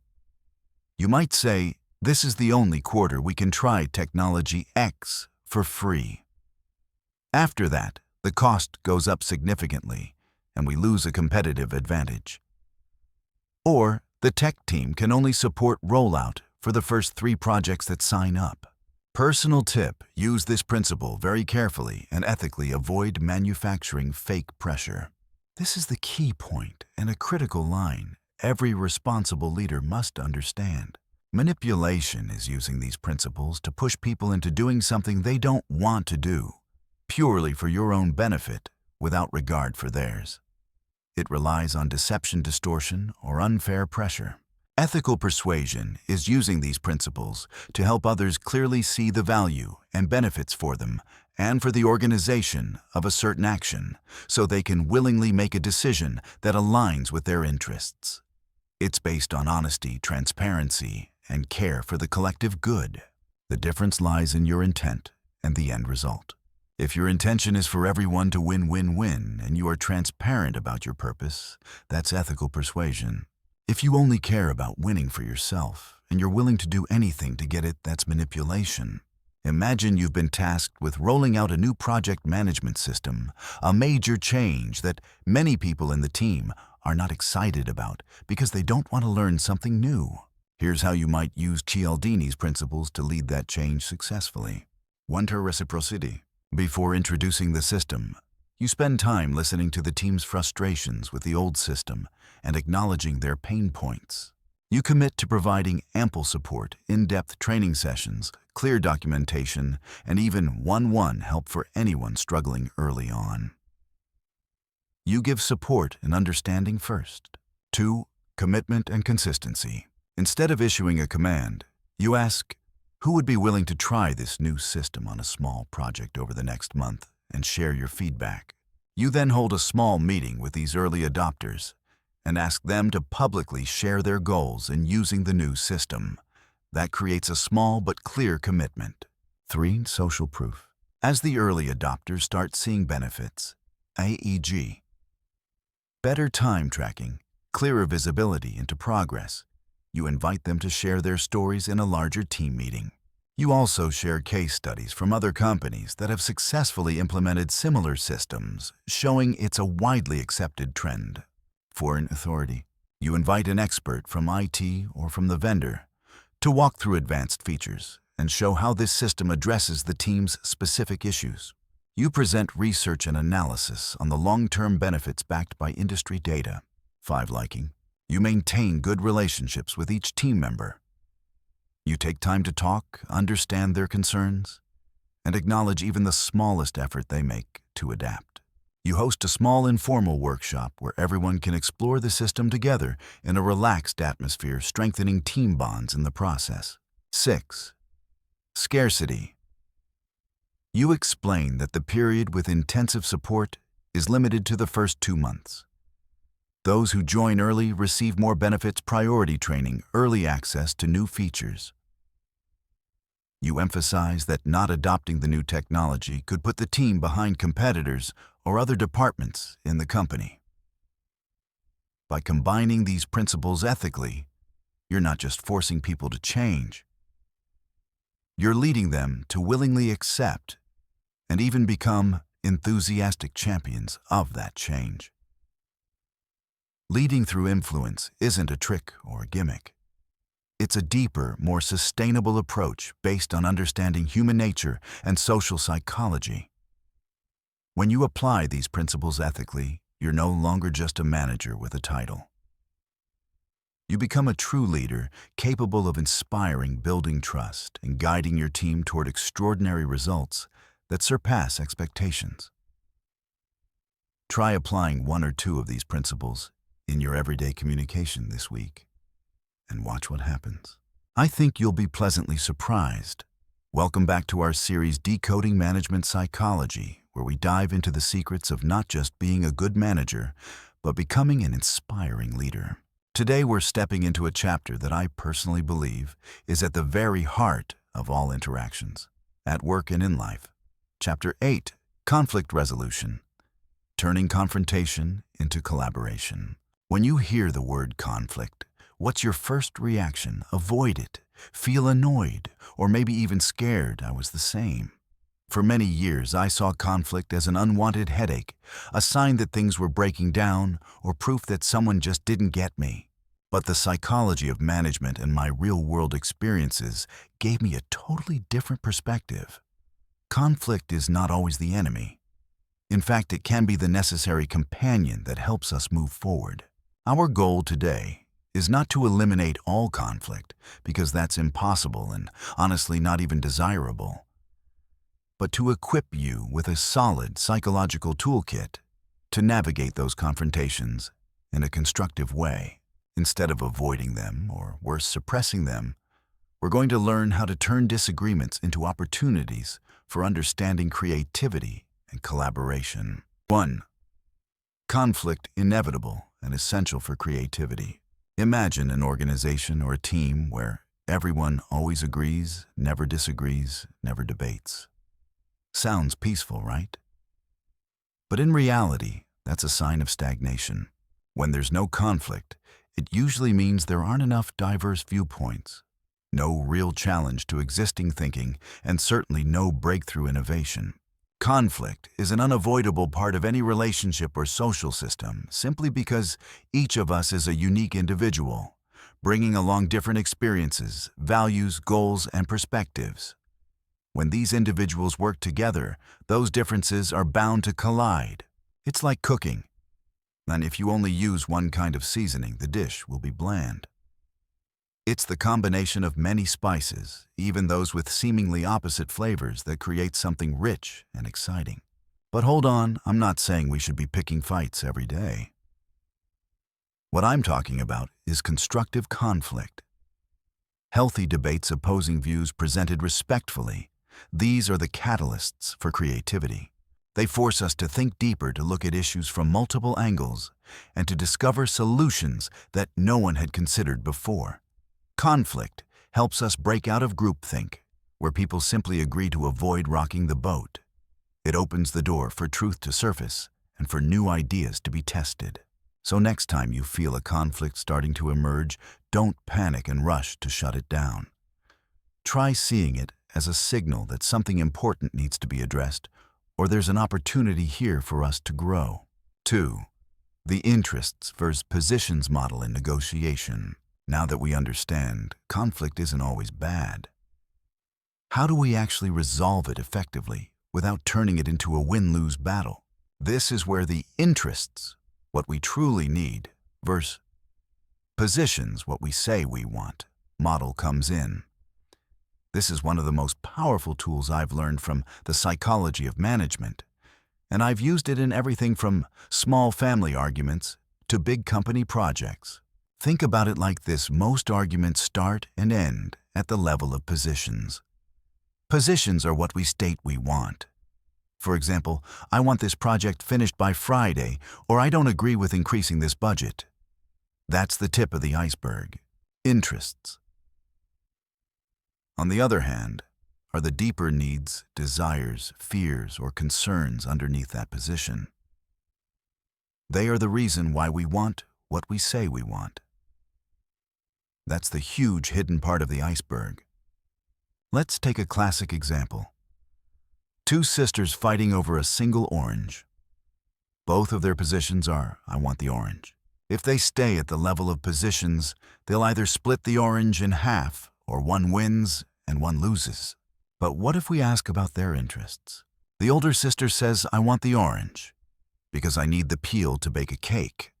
The younger sister says, I want the orange because I want the juice to drink. Once we understand the core interests, the problem becomes simple. They don't actually have to fight. The older sister can take the peel, and the younger sister can take the inside to make juice. Both achieve their goals, a win-win solution appears, and no one has to abandon their original position. To apply this when faced with conflict, don't get stuck on what someone, including you, is demanding. Step back and ask yourself, or ask them directly, why do you want that? What's really important to you here? What's your biggest concern if this doesn't happen? What's the ultimate outcome you're hoping to achieve? By digging into interests, we can uncover solutions that we never saw before, simply because we were stuck at the surface. 3. Steps for active listening and validating the other person's emotions to uncover someone else's interests and to help them feel safe enough to share those deeper needs. We need a foundational skill, active listening. And not just listening, we also need to validate their emotions. We often listen in order to argue back, listen just to wait for our turn to speak, or listen with a mind full of assumptions.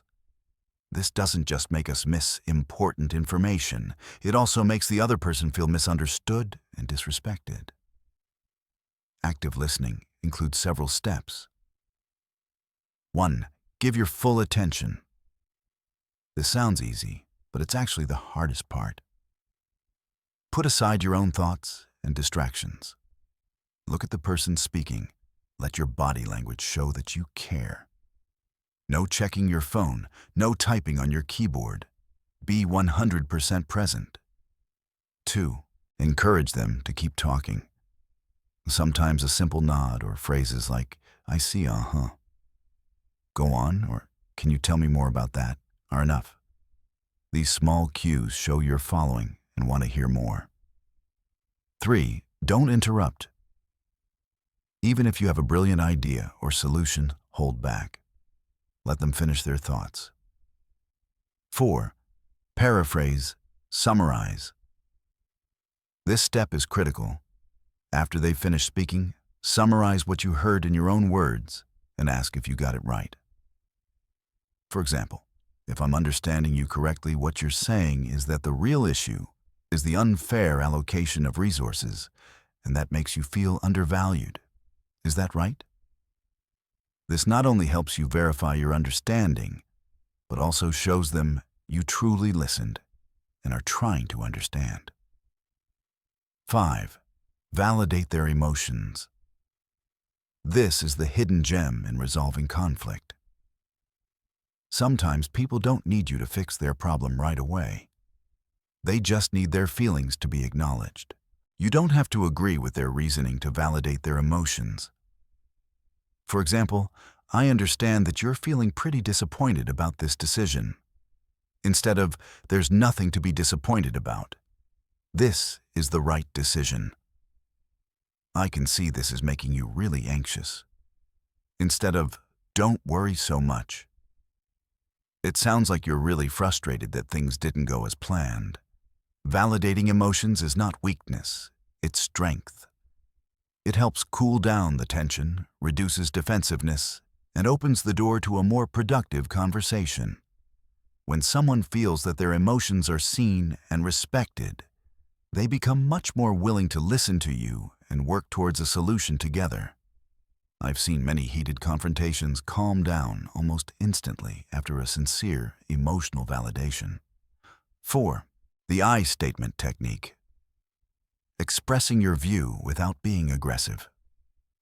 When it's your turn to share your perspective, the worst way to start is with phrases like, you always, you never, or you did. These are called you statements, and they almost guarantee that the other person will become defensive. When people feel attacked, their natural response is to fight back or shut down, not to listen and understand. This is where the I statement technique becomes a lifesaver. I statements help you express your feelings, needs, and viewpoints clearly and directly without blaming or attacking. They focus on your experience instead of judging their character. The basic structure of an I statement is, when you their specific behavior, I feel your emotion, because impact, consequence on you or your values. Let's break down an example. Situation A, coworker regularly sends their reports late. Instead of an aggressive you statement, you always send your reports late. You're so irresponsible and you're messing up the whole team's plan. This will absolutely trigger defensiveness or anger. Use an effective I statement. When I receive your report late, I feel anxious and stressed because it doesn't give me enough time to compile everything and present it to management on schedule, which affects the overall progress of the project. See the difference? The I statement focuses on a specific behavior late reports, not on attacking their character irresponsible. It expresses your feelings, anxious, stressed, something no one can argue with because they're your feelings. It explains the impact of that behavior on you or the work helping them understand the consequences more objectively. When you use I statements, you're inviting the other person into a conversation to understand the impact of their behavior, instead of pushing them into a corner where they have to defend themselves. It opens up space for both sides to explore solutions. It shows respect even when you're expressing dissatisfaction. My friends, resolving conflict is not a magic trick that happens overnight. It's a skill that needs to be practiced consistently. It requires patience, empathy, and an open mind. Today, we've equipped ourselves with some incredibly valuable tools from The Psychology of Management. First, see conflict, not as a problem to avoid, but as an opportunity to grow and innovate. Second, look for the deeper interests instead of getting stuck on surface-level positions. Third, practice active listening, and don't forget to validate the other person's emotions to build real understanding. And finally, use I statements to express your own views clearly and respectfully, without escalating the tension. The world around us is full of differing views, and that's exactly what makes life rich. Instead of letting those differences become walls that divide us, let's turn them into bridges that lead us toward better solutions, stronger relationships, and bigger successes. Start practicing these skills today. Maybe in a small debate with a friend or a minor disagreement at work. You'll see that with just a small shift in your approach, the entire situation can change. Don't forget to share your experiences in the comments below. I'd love to hear how you've applied these techniques and what results you've seen. See you in the next chapter, where we'll explore even more fascinating aspects of management psychology. Thank you, and I wish you a very productive day. Welcome back to our video series breaking down the book, The Psychology of Management, a journey into the depths of human psychology in the workplace. I know that at some point, all of us have asked ourselves what truly makes someone happy at work. And as managers, that question becomes even more essential. Today, we're going to explore Chapter 9, Happiness and Satisfaction. Measuring what really matters. Sounds simple, right? Who doesn't want their employees to be happy, but does momentary happiness really lead to sustainable performance? And how do we measure that happiness in a meaningful way and nurture it in a sustainable way inside our organizations? Let's dive into this fascinating topic together. 1. Short-term happiness versus deep satisfaction engagement. First, we need to clarify a very important distinction that this book emphasizes the difference between short-term happiness and deep satisfaction, what we often refer to as engagement. Picture it. Like this short-term happiness is like a piece of candy. It gives you instant pleasure, a feeling of being pampered, of being comfortable, but only for a moment. Maybe it's a day when the company throws a birthday party, there's good food, some gifts. Or maybe it's a day when your boss is in a great mood and doesn't assign anything difficult. Those things absolutely make employees feel happier, more positive. But the energy from that candy, it fades quickly, doesn't it? It's not enough to carry you through a long, challenging work day. Deep satisfaction, or engagement, is more like a nutritious meal. It doesn't give you an instant high, but it provides steady energy focus and a long-lasting sense of fulfillment. An engaged employee isn't just happy to show up at work. They feel that their work is meaningful, that they matter, that they're challenged, and that they want to contribute to the organization's bigger goals. Engagement is not a fleeting emotion. It's a psychological state where employees are pouring their heart, enthusiasm, and effort into what they do. When someone is engaged, they're not just working for the paycheck. They're working because they want to, because they believe in what they're doing, and they see its importance. That's the key that drives sustainable performance. So how do we create that nutritious meal instead of just handing out candy? 2. The elements that create lasting satisfaction and engagement. The psychology of management points out 3 main pillars that build deep engagement, and I've found these to be spot on in real life over many years of observation. A. Meaningful work. We don't just work for money. Especially with younger generations today, people crave something bigger. They want to know what impact their work has, even in the smallest way. There's a classic example: 2 bricklayers. You ask the first one, "What are you doing?" He answers, "I'm laying bricks." You ask the second one the same question. He smiles and says, "I'm building a church so people have a place to pray, a place for the community." They're both laying bricks, but the second person sees his work as part of something much bigger. As managers, our job isn't just to assign tasks, it's to tell the story behind those tasks. Help your employees see the connection between their daily work and the bigger vision of the company, the way they're contributing to the bigger picture. When work feels meaningful, motivation comes from within. B. Progress. Human beings have an innate need to learn, grow, and push beyond their limits. The feeling of being stuck in place is one of the biggest enemies of engagement. Think back to the last time you learned a new skill, completed a tough project, or solved a hard problem. Feels great, doesn't it? That's the feeling of progress. At work, this shows up when employees have opportunities to learn new things, take on more complex tasks, get feedback to improve, and see a clear path for their career growth. Even small wins matter. Recognizing and celebrating those small victories daily or weekly can create huge momentum. C. Peer relationships. We're social creatures.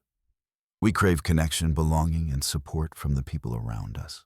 A toxic work environment full of internal competition Backstabbing and lack of trust will kill motivation no matter how meaningful the work is or how high the salary might be. On the other hand, when employees feel they have good relationships with colleagues, that they have friends at work, they feel more comfortable, safer to be themselves, to share ideas, and to face challenges together. These relationships create a strong emotional support network, helping reduce stress and increase resilience. In fact, many studies show that having a best friend at work is one of the strongest predictors of retention. 3. How to run pulse check surveys to measure and improve engagement. So how do we know where our people stand in terms of engagement? The psychology of management doesn't recommend those long, once-a-year surveys anymore. Those are usually too generic, take too long, and by the time you get the results, the situation has already changed. Instead, the book suggests using pulse checks, literally checking the pulse.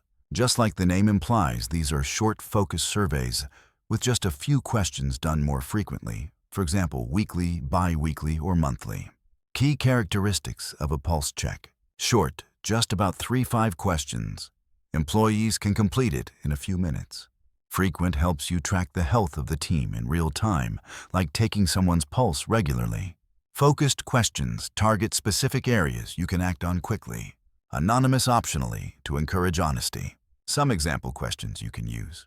This week, did you feel you had enough support to get your work done? Assessing support.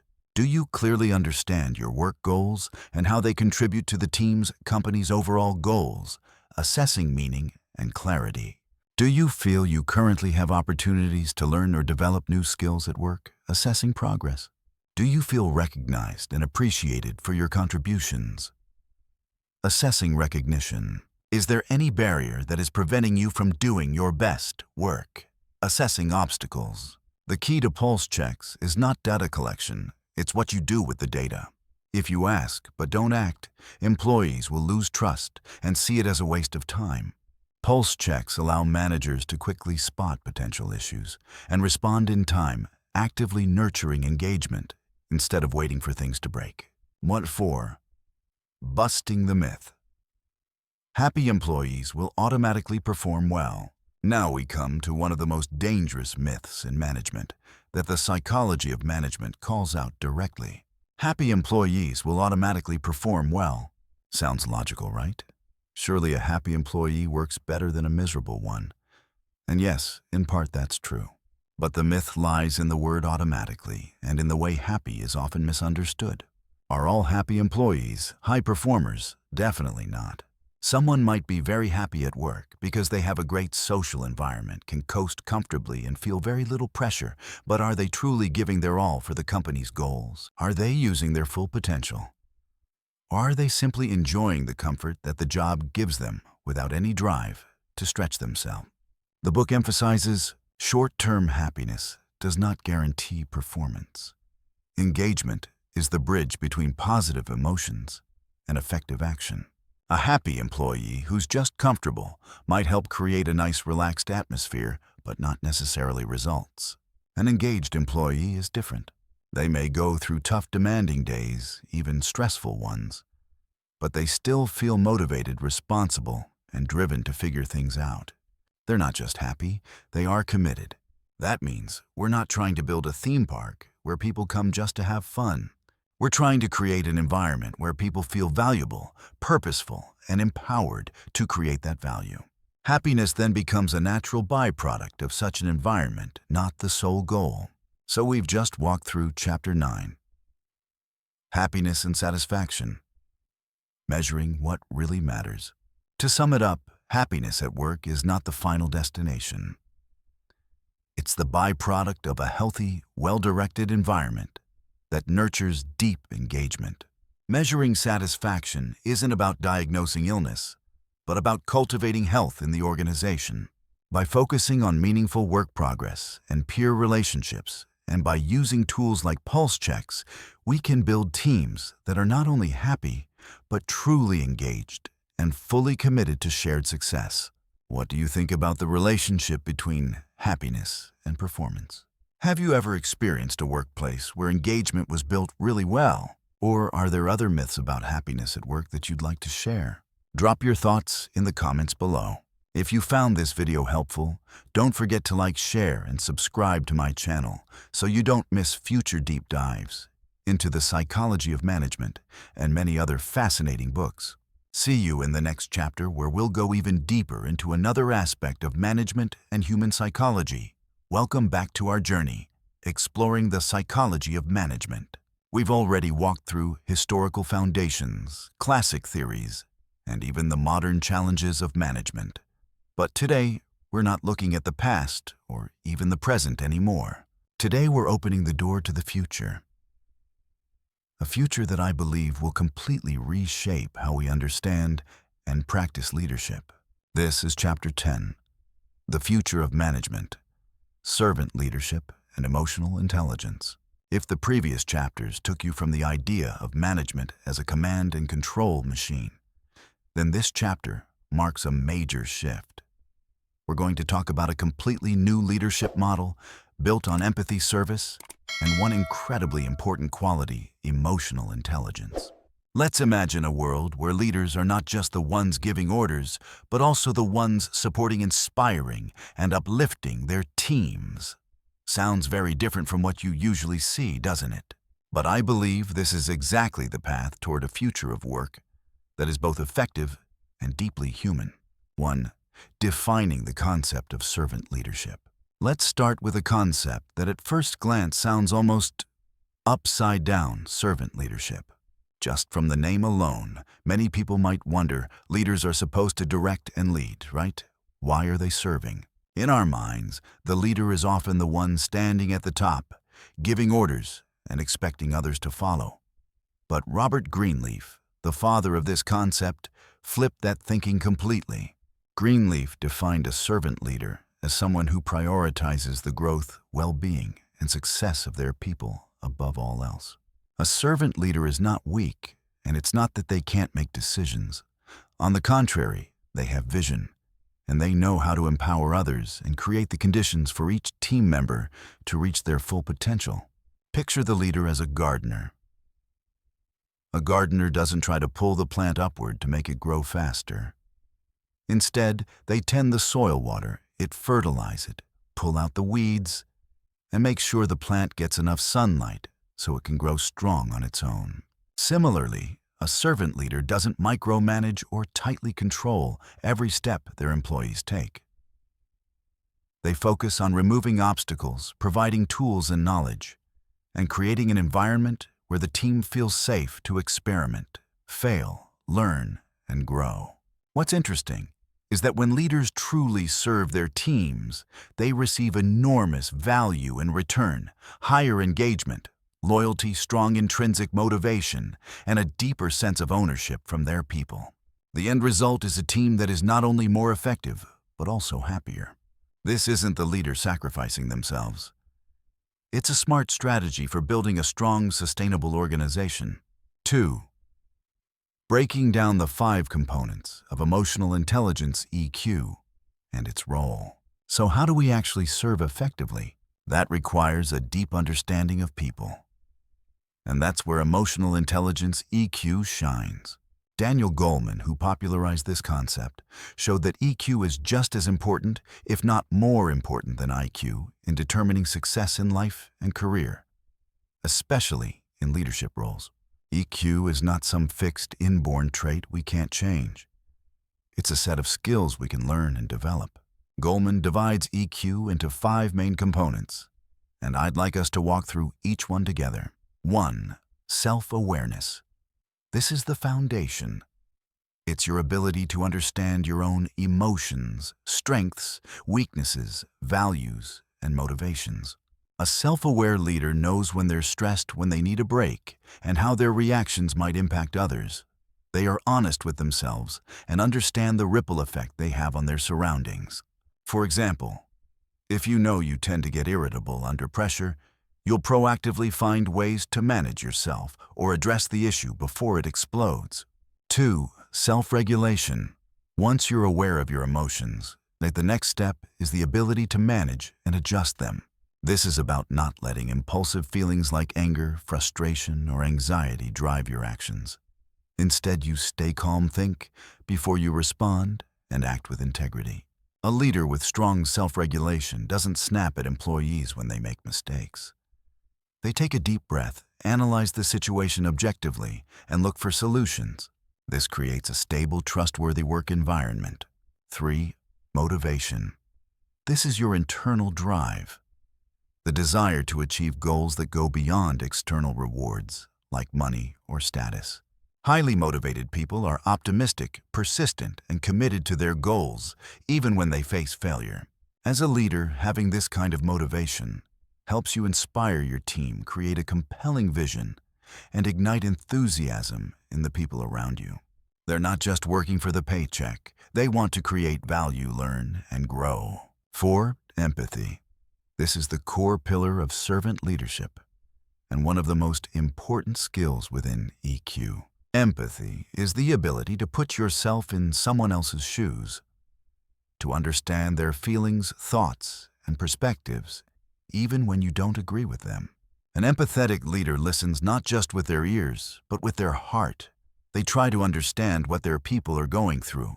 When an employee is dealing with family issues, they don't only look at the impact on work, they also ask support and show care within their ability. Empathy builds trust, connection, and a culture where people feel valued. 5. Social skills. This is the ability to build and manage relationships effectively. It includes clear communication, persuasion, conflict, resolution, team building, and creating positive influence. A leader with strong social skills can navigate complex relationships, build networks, and create a collaborative culture. They know how to encourage dialogue, mediate conflicts, and foster an environment where people feel safe to share their ideas. As you can see, these 5 components don't just help you become a better individual.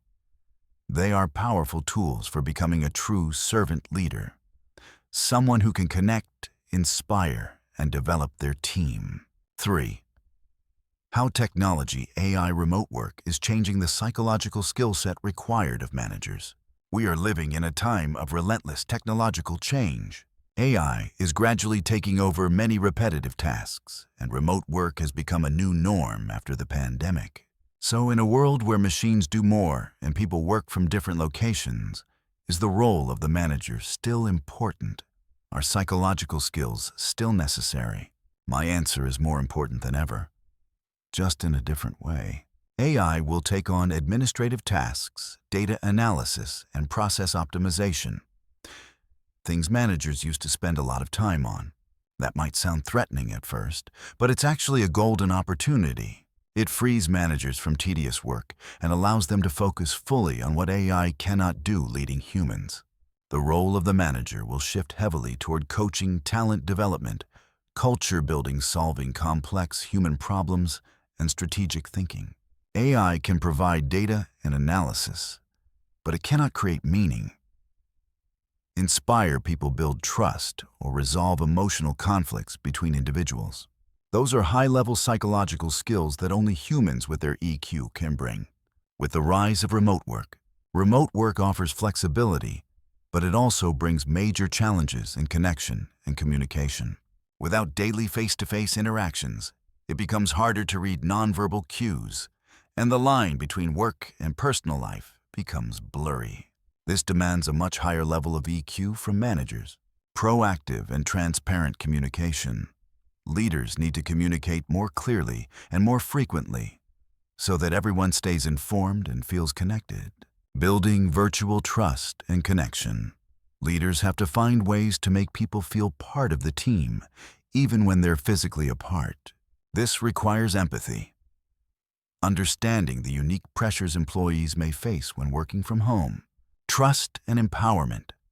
Instead of micromanaging, managers need to trust their people's ability to self-manage, empower them, and focus on outcomes rather than constant supervision, creating a sense of belonging. This is a key factor in retaining and motivating talent in a distributed work environment. Leaders need to intentionally build activities and opportunities for people to connect, share, and feel like an important part of the whole.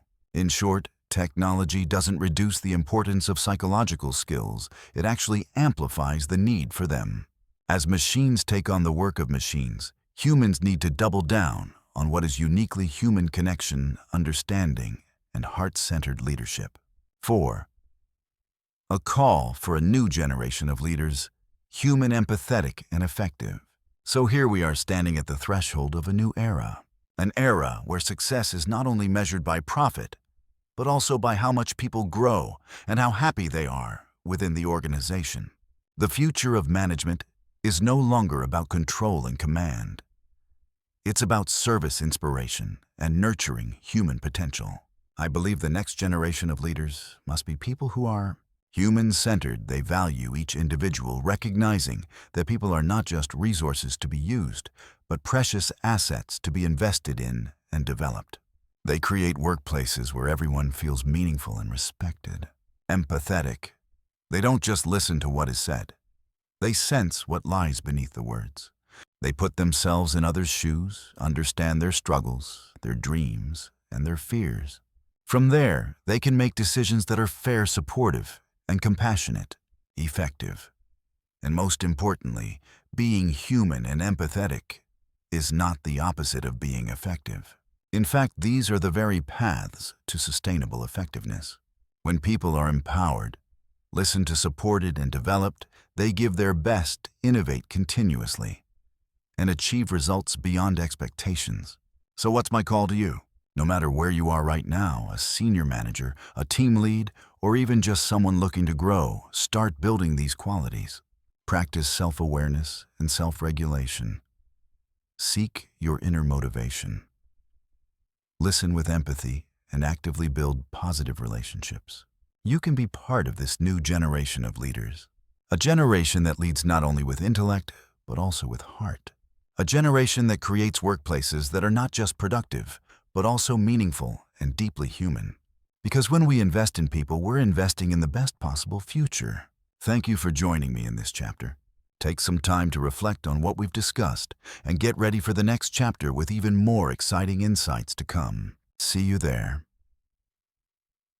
Welcome back to our channel.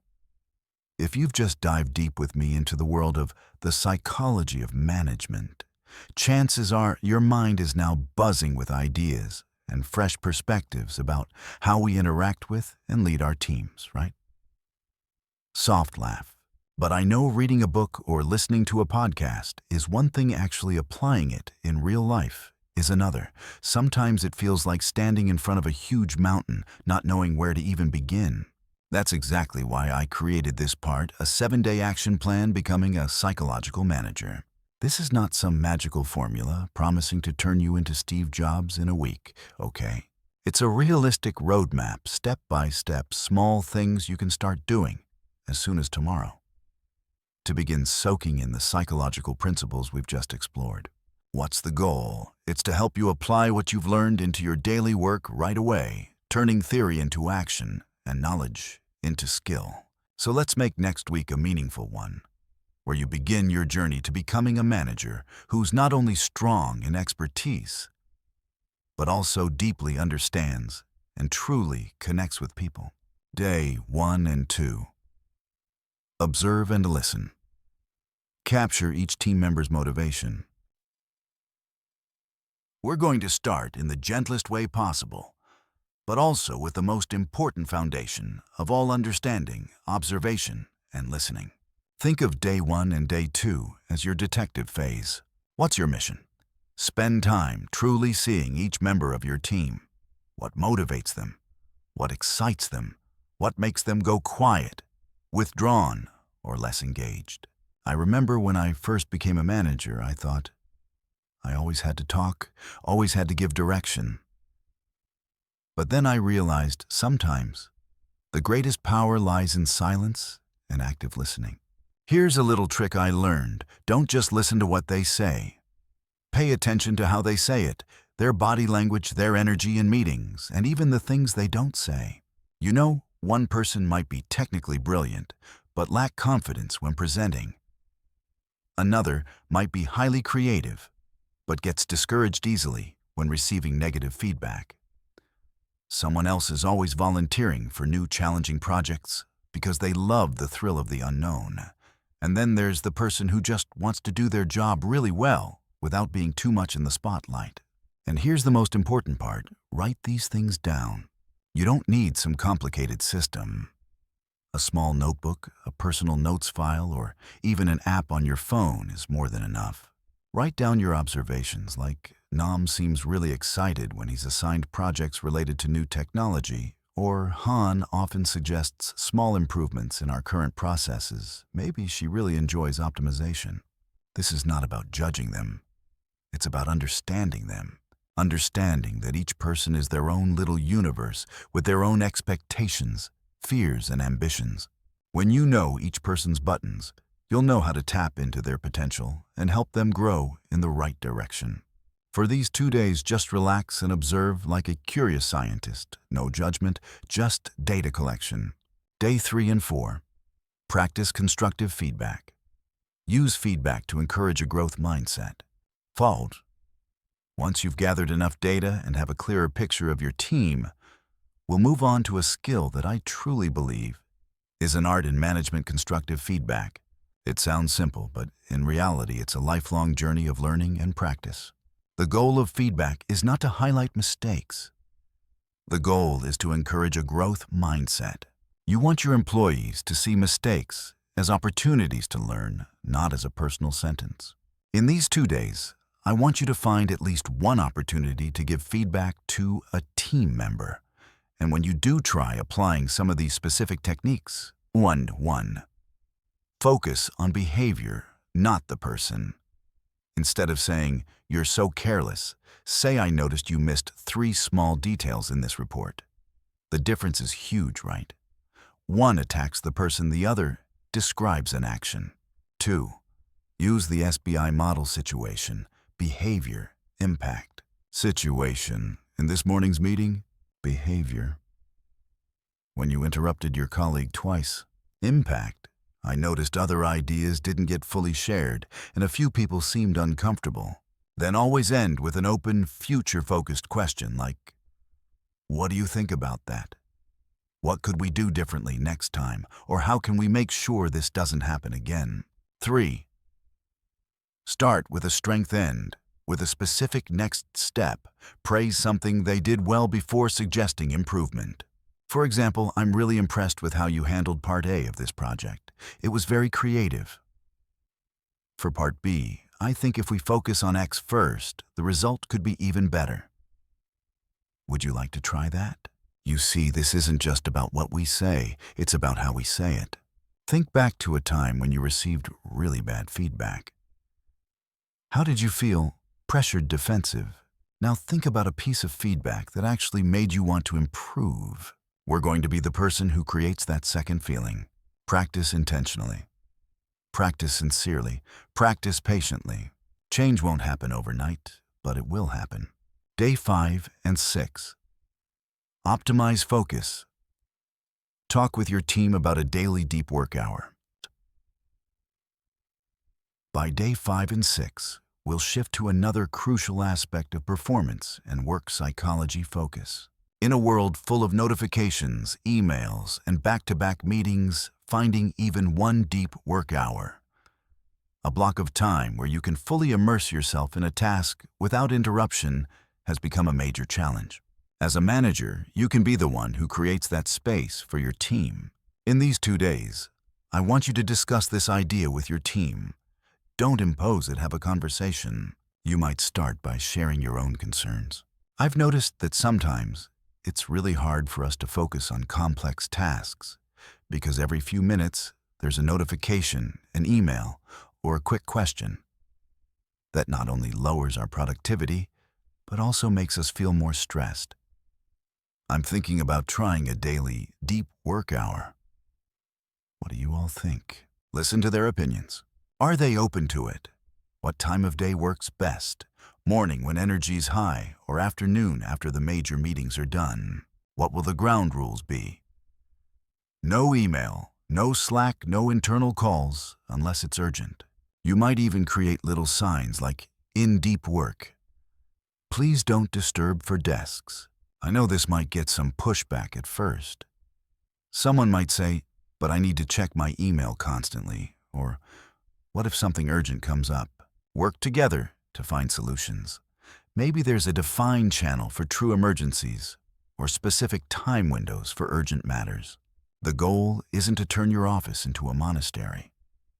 The goal is to create a consistent time block where everyone knows they're allowed to fully focus on their most important work. When people feel supported in protecting their focus, not only do they work more effectively, they also feel less stressed and more satisfied with what they accomplish. Give it a try and see what happens. Sometimes just one uninterrupted hour can make a huge difference. Day 7, Reflection and Commitment.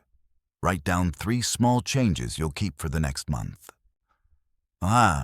And finally, we've arrived at day 7, the day I consider the most important in this entire plan, reflection and commitment. Over the past 6 days, you've observed, listened, experimented with feedback, and even started shifting how your team works. Now it's time to pause, take a deep breath, and look back at the whole process. Set aside at least 30 minutes today and ask yourself, what have I learned about each member of my team? How effective was my feedback? How did I feel giving it? How did they react? How did the discussion about a deep work hour go? Were there any surprises? What went well? What could have gone better? How did I feel while practicing all of this? Was it hard? Was there joy? Once you've reflected deeply, it's time to commit. Don't think in terms of big revolutionary changes. Write down 3 small changes that you commit to maintaining over the next month. For example, 1. I will always ask, "What do you think?" before sharing my own opinion to encourage more ownership. 2. I will spend the first 5 minutes of every one-on-one asking about personal motivation or development goals. 3. I will turn off email notifications for the first 2 hours of my workday so I can focus more deeply. Writing down these 3 small commitments will help you turn new insights into actual habits. Put them somewhere you'll see often on your screen, in your notebook, anywhere. We don't have to change everything at once. Just 3 small, consistent changes practiced every day can bring surprising transformation after a month, 2 months, and then a year. You've just completed a week full of challenge and learning. Be proud of yourself for stepping out of your comfort zone and starting this journey to becoming a psychological manager, a manager who doesn't just lead with authority, but with understanding, empathy, and the ability to inspire. Remember, leadership is a never-ending journey of learning and growth. The book, The Psychology of Management, has given us a map, and this 7-day plan is your first set of footsteps along that path. Don't hesitate to share your experiences in the comments below. What have you tried? What worked best? What's been your biggest challenge so far? Hello everyone, we've gone quite a long way together, exploring the fascinating hidden corners of human psychology in The Psychology of Management. A book that I personally believe will change the way you see the role of management. Before we wrap up this journey, I want to condense everything we've discussed into 3 main messages, 3 golden keys you can take with you and apply immediately. If I had to distill everything down into the most precious diamonds, these would be the 3. Let's dive deep one more time and really lock in these 3 core points. 1. Management is managing emotions, not just managing work. The first point, and probably the one that breaks the most assumptions we've ever had about management, is managing emotions, not just managing tasks. For many years at the beginning of my career, I, like so many others, thought a manager's job was simply to assign tasks, set deadlines, track progress, and make sure goals were met. A very mechanical, very task-focused way of looking at things. But this book exposes a very obvious truth. We often overlook work is done by people, and people can't be separated from their emotions. Have you ever seen someone on your team suddenly perform poorly or become irritable and hard to work with for no clear reason? Very often behind that work problem is an emotional problem hiding underneath. An employee who is worried about their kids heartbroken over something personal or quietly feeling unappreciated will struggle to perform at their best no matter how hard they try.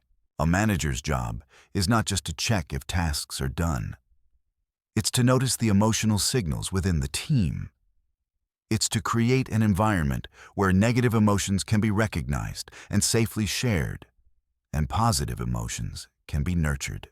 You have to become a kind of informal psychologist, someone who can read, understand, and positively influence the emotional state of the people around you. This isn't just about being nice or empathetic in some vague sense. It's a strategy, a highly effective management strategy.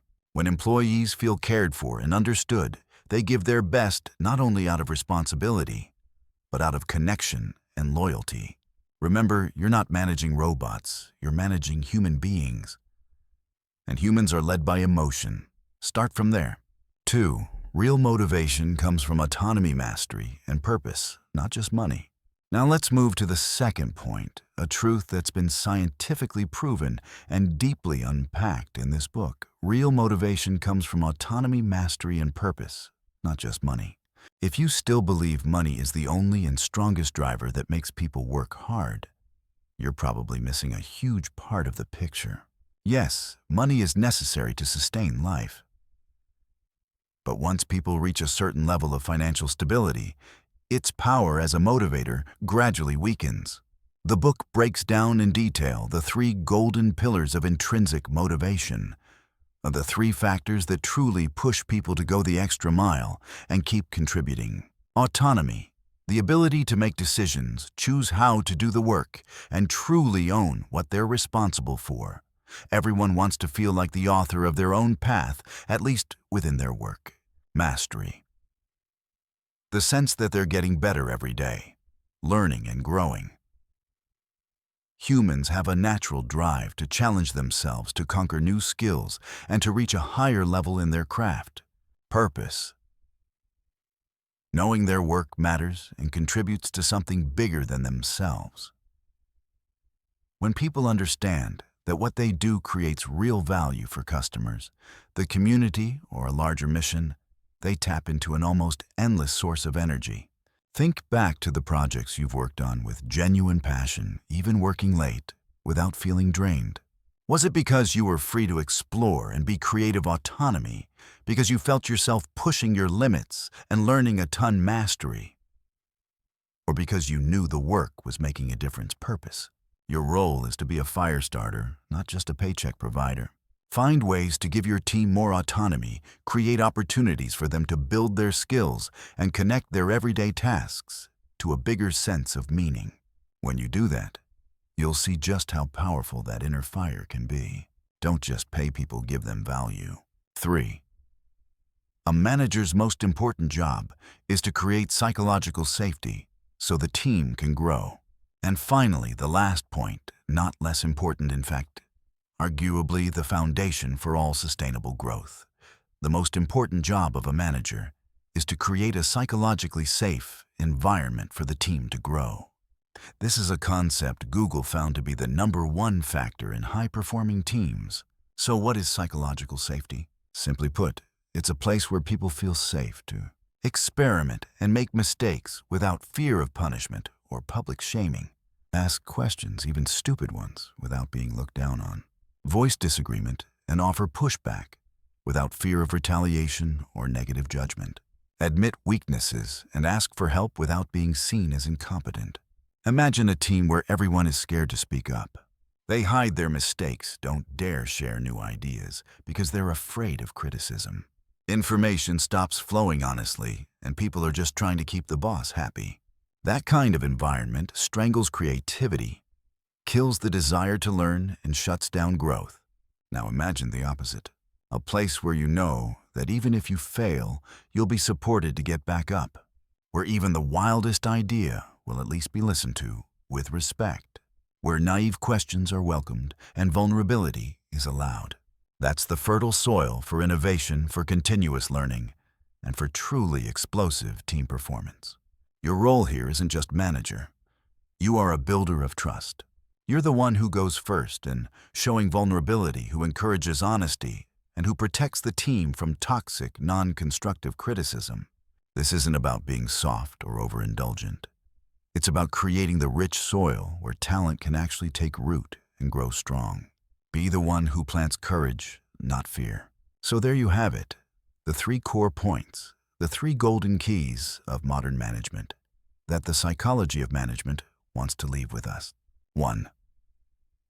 Management is managing emotions, not just managing work. 2.